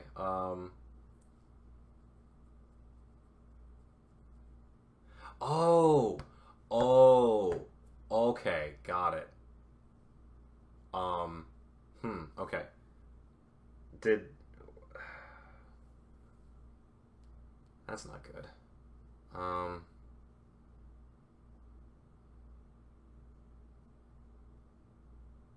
That sucks. Okay. Did chapter 4 come through at all? I know Sari mentioned the matrimonial stuff.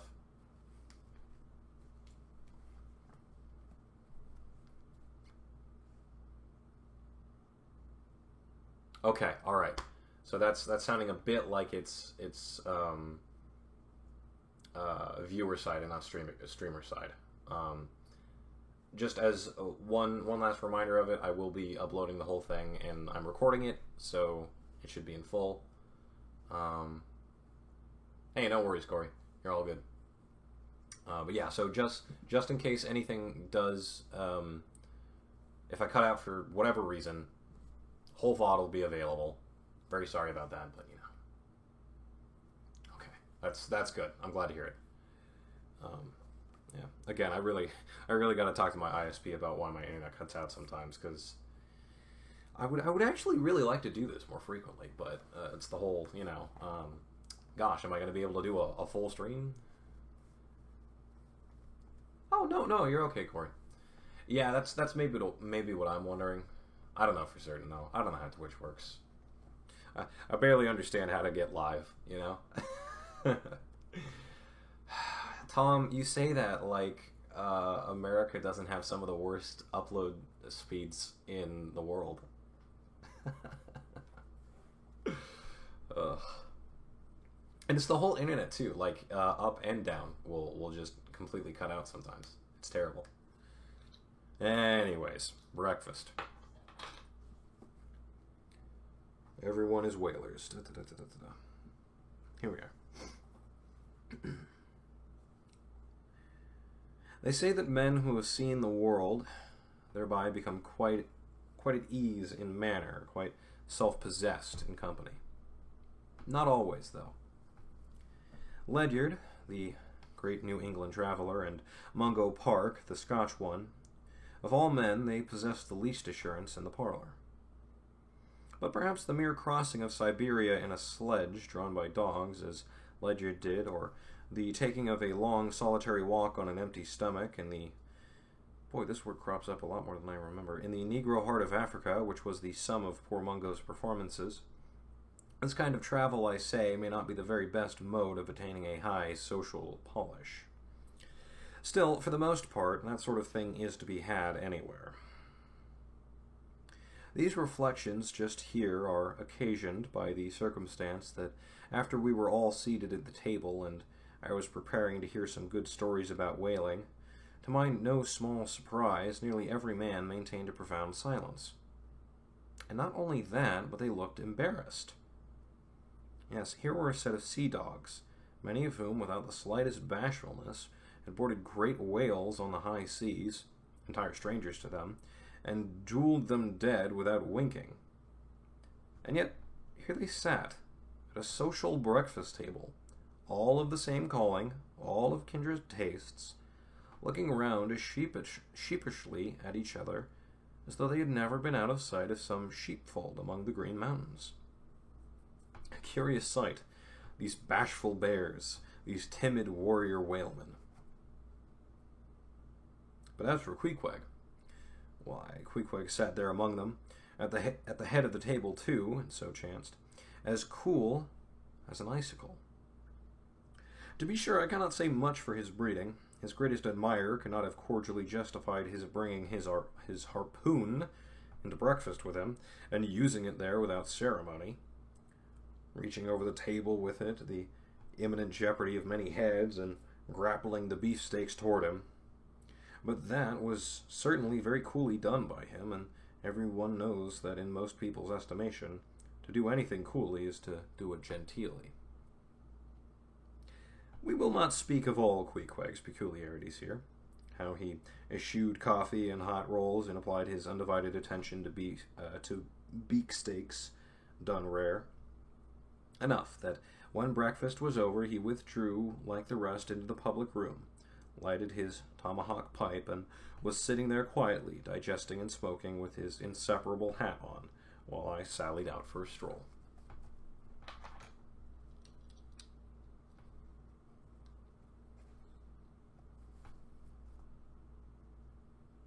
The harpoon, yeah.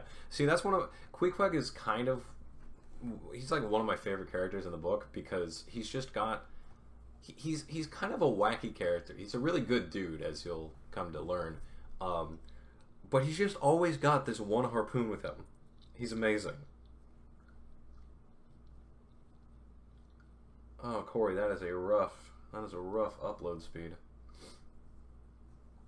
I will say, Tom, I think I have a worse upload speed than you. I think I have 10. I might be 12. Actually, now that I think about it, I'm probably 12, but still. Yeah, Queequeg is awesome. He's super cool. Let's see, how long is chapter 6? Okay. Chapter 7. Chapter 8. What am I at right now? Honestly, yeah, if you knew how to use it, why not?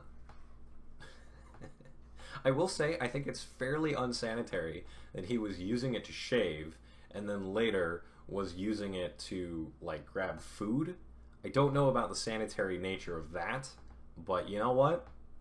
I trust him. I feel like he keeps his tools clean, you know? He seems like the kind of man to take care of his equipment.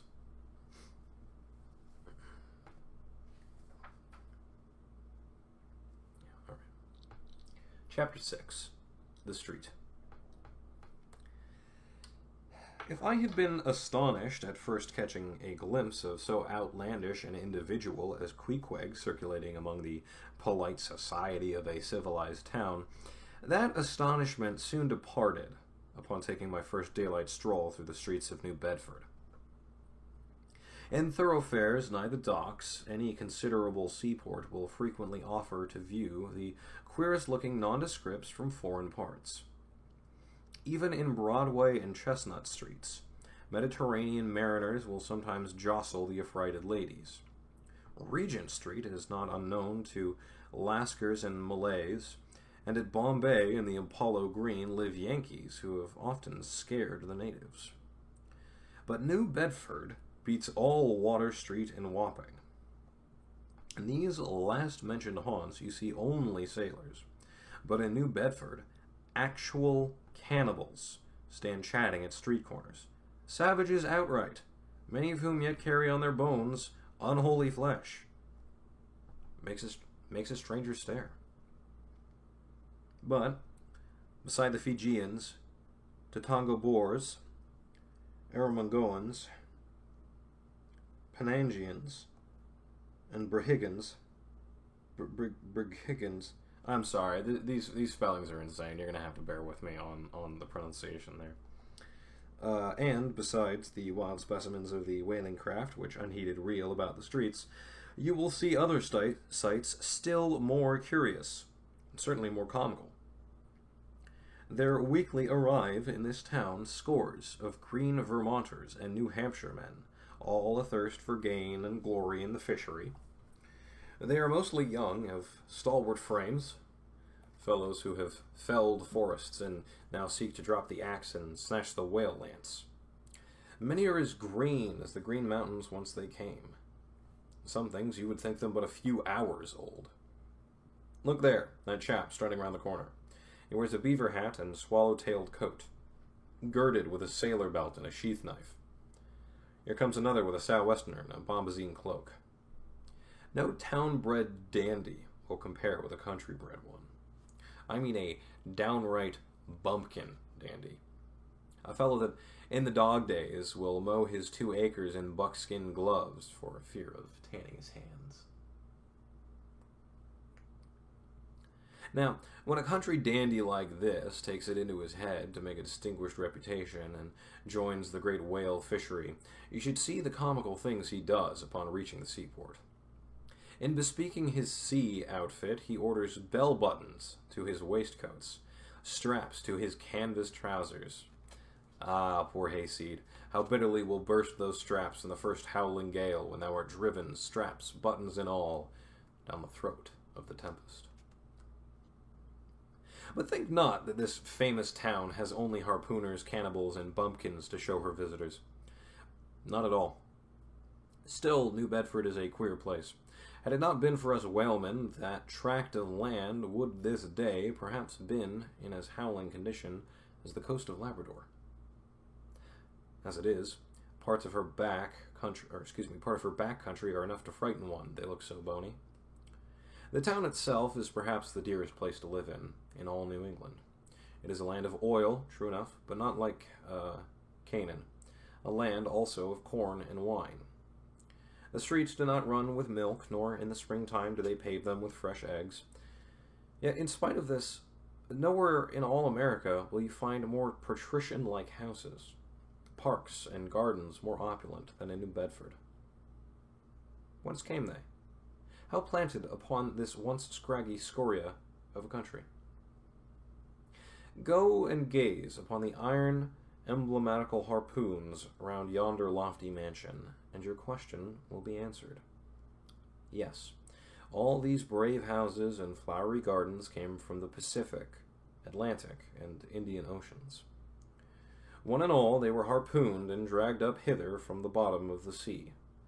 Can Herr Alexander perform a feat like that? In New Bedford, fathers, they say, give whales for dowers to their daughters, and portion off their nieces with a few porpoises apiece. You must go to New Bedford to see a brilliant wedding, for, they say, they have reservoirs of oil in every house, and every night recklessly burn their lengths in spermaceti candles. In summer time, the town is sweet to see, full of fine maples, long avenues of green and gold. And in August, high in air, the beautiful and bountiful horse-chestnuts, candelabra-wise, proffer the passer-by their tapering upright cones of congregated blossoms. So omnipotent is art, which in many a district of New Bedford has superinduced bright terraces of flowers upon the barren refuse of rocks thrown aside at creation's final day. And the women of New Bedford, they bloom like their own red roses. But roses only bloom in summer, whereas the fine carnation, wow, that was good pronunciation, whereas the fine carnation of their cheeks is perennial as sunlight in the seventh heavens. Elsewhere match that bloom of theirs, ye cannot, save in Salem, where they tell me the young girls breathe such musk their sailor sweethearts smell them miles offshore, as though they were drawing nigh the odorous Moluccas instead of puritanic sands. Oh, thank you, Corey. And you know what? Fair enough, Tom. If you're trained enough, no infection for you.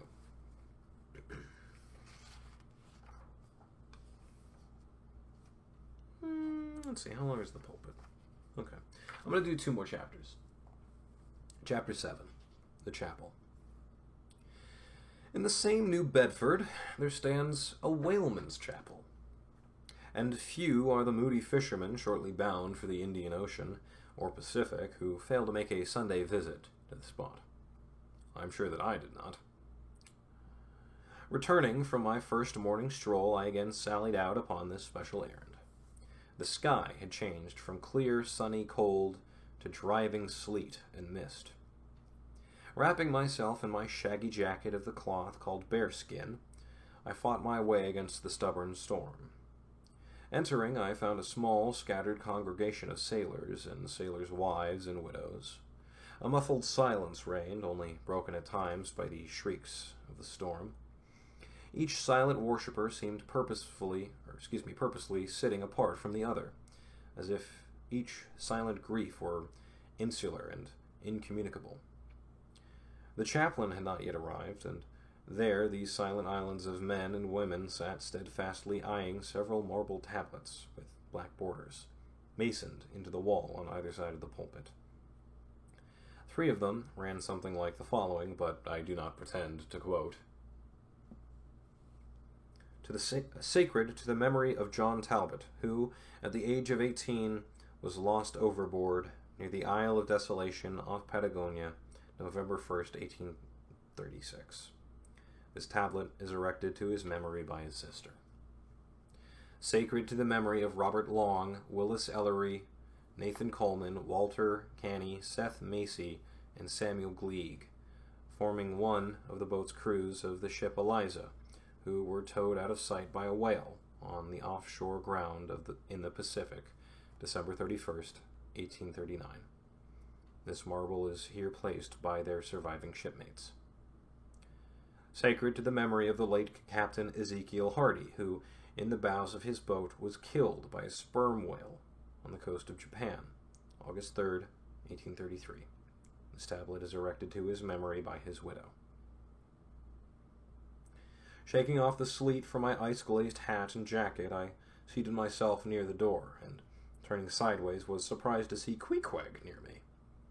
Affected by the solemnity of the scene, there was a wandering gaze of incredulous curiosity in his countenance.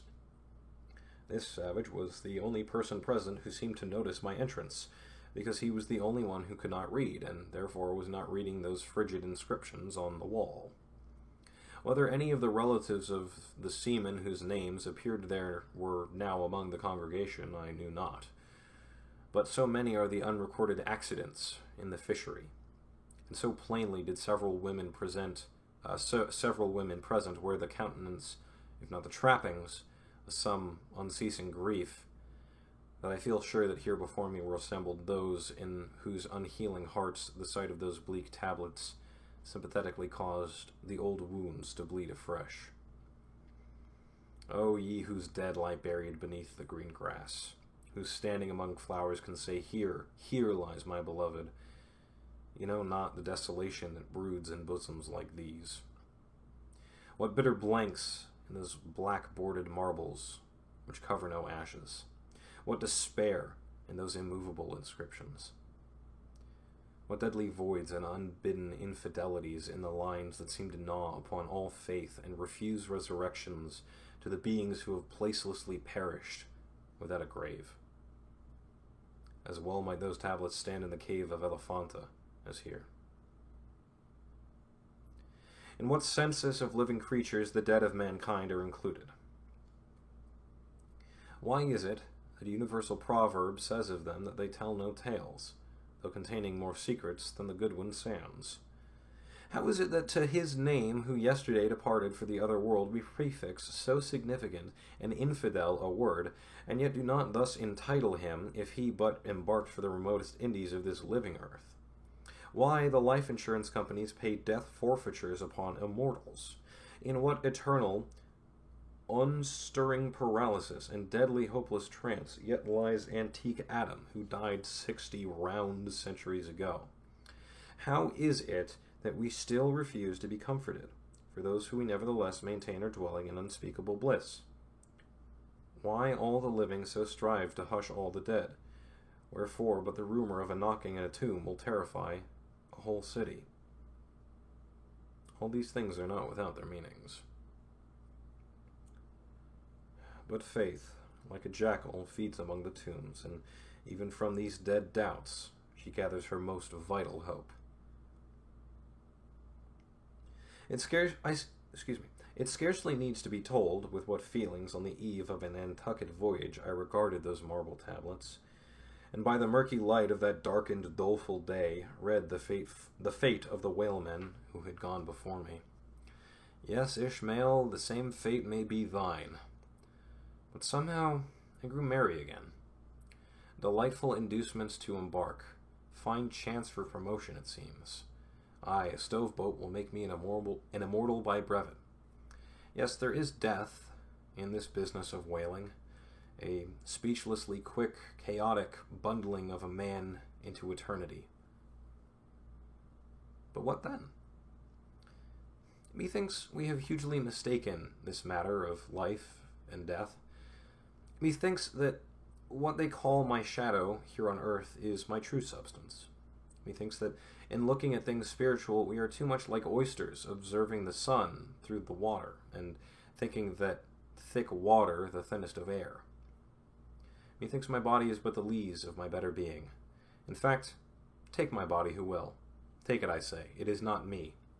And therefore, 3 cheers for Nantucket, and come a stove boat and stove body when they will, for stave my soul, Jove himself cannot.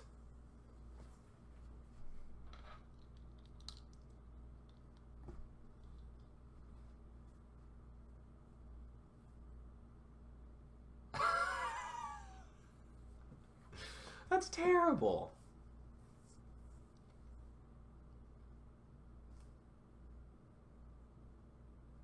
Yeah, whaling ships are gross, as will be covered. How would the whale pay for it? How would the whale pay for the tablet, huh? Riddle me that, Batman. And don't you dare say sand dollars. It's the least he could do. It's terrible. Alright, last chapter for today. Chapter 8, The Pulpit. I had not been seated very long ere a man of a certain venerable robustness entered. Immediately, as the storm-pelted door flew back upon admitting him, a quick, regardful eyeing of him by all the congregation sufficiently attested that this fine old man was the chaplain. Yes, it was the famous Father Mapple, so called by the whalemen, among whom he was a very great favorite. He had been a sailor and a harpooner in his youth, but for many years past had dedicated his life to the ministry. At the time I now write of, Father Mapple was in the hardy winter of a healthy old age. That sort of old age which seems merging into a second flowering of youth, for among all the fissures of his wrinkles, there shone certain mild gleams of a newly developing bloom. The spring verdure peering. Wow, I am just screwing up word after word. That's when you can tell I should stop. The spring verdure peeping forth, even beneath February snow. No one having previously heard his history could for the first time behold Father Mapple without the utmost interest, because there were certain engrafted clerical peculiarities about him, imputable to that adventurous maritime life he had led. When he entered, I observed that he carried no umbrella, and certainly had not come in from his carriage, for his tarpaulin hat ran down with melting sleet, and his great pilot cloth jacket seemed almost to drag him to the floor with the weight of the water it had absorbed. However, hat and coat and overshoes were one by one removed and hung up in a little space in an adjacent corner. When arrayed in a decent suit, he quietly approached the pulpit.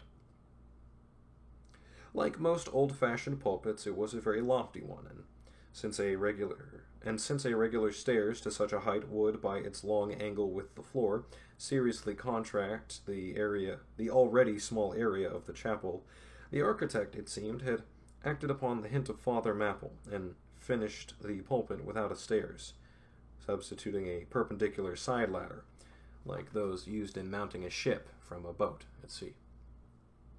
The wife of a whaling captain had provided the chapel with a handsome pair of red worsted man-ropes for this ladder, which, being itself nicely headed and stained with a mahogany color, the whole contrivance, considering what manner of chapel it was, seemed by no means in bad taste.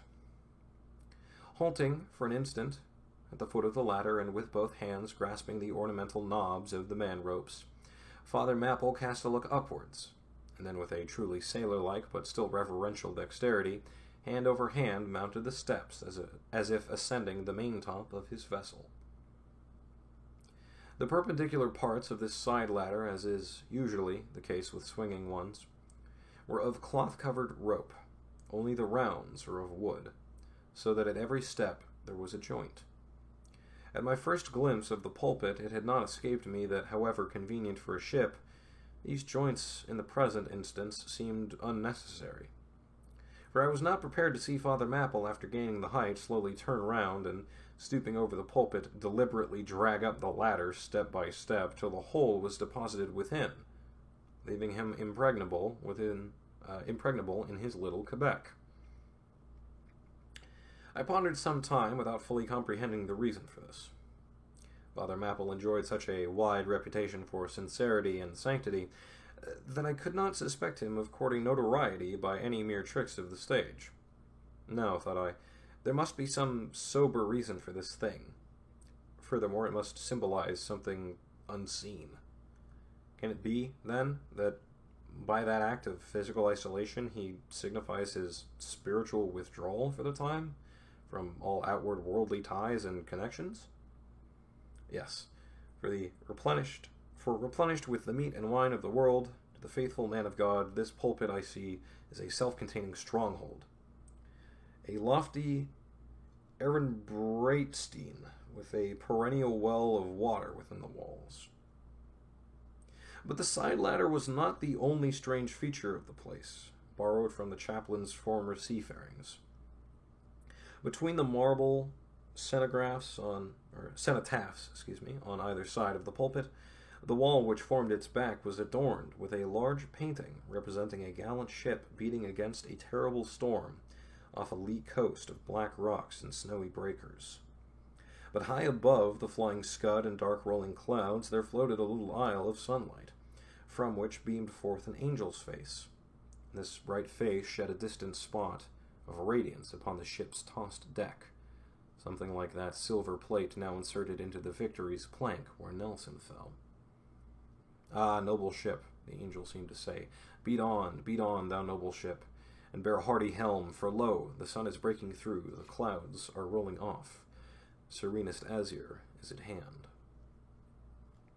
Nor was the pulpit itself without a trace of the same sea taste that had achieved the ladder and the picture. Its paneled front was in the likeness of a ship's bluff bows, and the Holy Bible rested on a projecting piece of scrollwork fashioned after a ship's fiddle-headed beak. What could be more full of meaning? For the pulpit is ever this earth's foremost part, all the rest comes in its rear. The pulpit leads the world.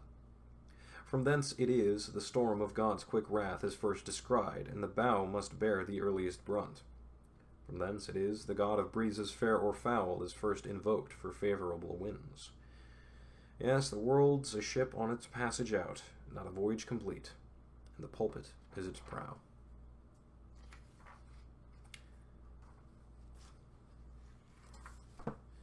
All right, one of the people inside.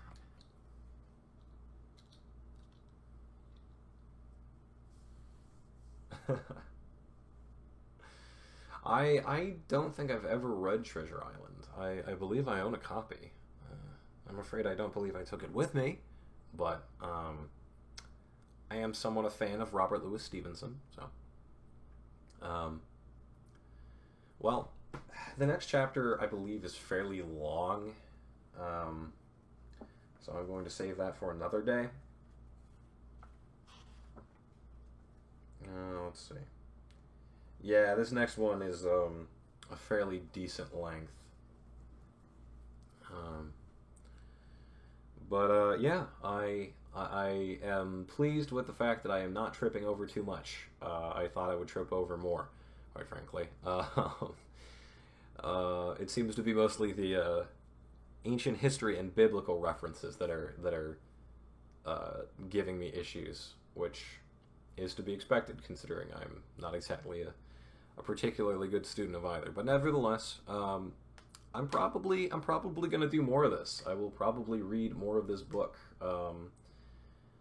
because it is just so much gosh darn fun. I love this book to bits, and we've only just been introduced. I did link my Discord account. I just don't I don't do the thing. That's what I try to do, Tom. I do my best. You hit a word that's like 25, 30 letters long, and you just go, okay, you know what? I'm going to give this my best shot. And whenever Sari's here, she can correct me if I screw up. Anyhow, well, thanks everybody for coming. Like I said, tons of fun. Almost assuredly going to do more of this. Don't know exactly when, but I will announce it. I don't do Americans. Hey, you knew a few. You knew a few things. The little thing's supposed to be purple. Oh, I wonder if I have streamer mode off or something. Hold on, let me look at this real quick.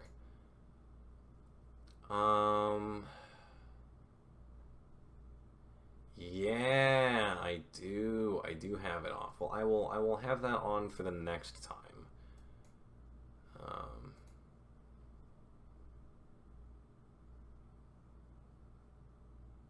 It's a good alternative to doing actual work. Heck yeah.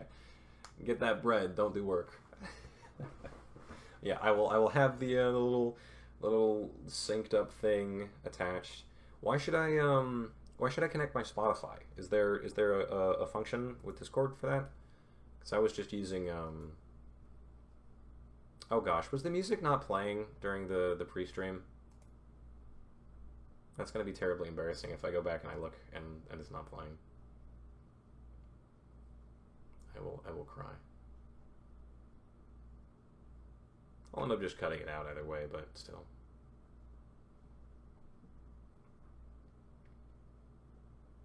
Whatever. Well, yeah.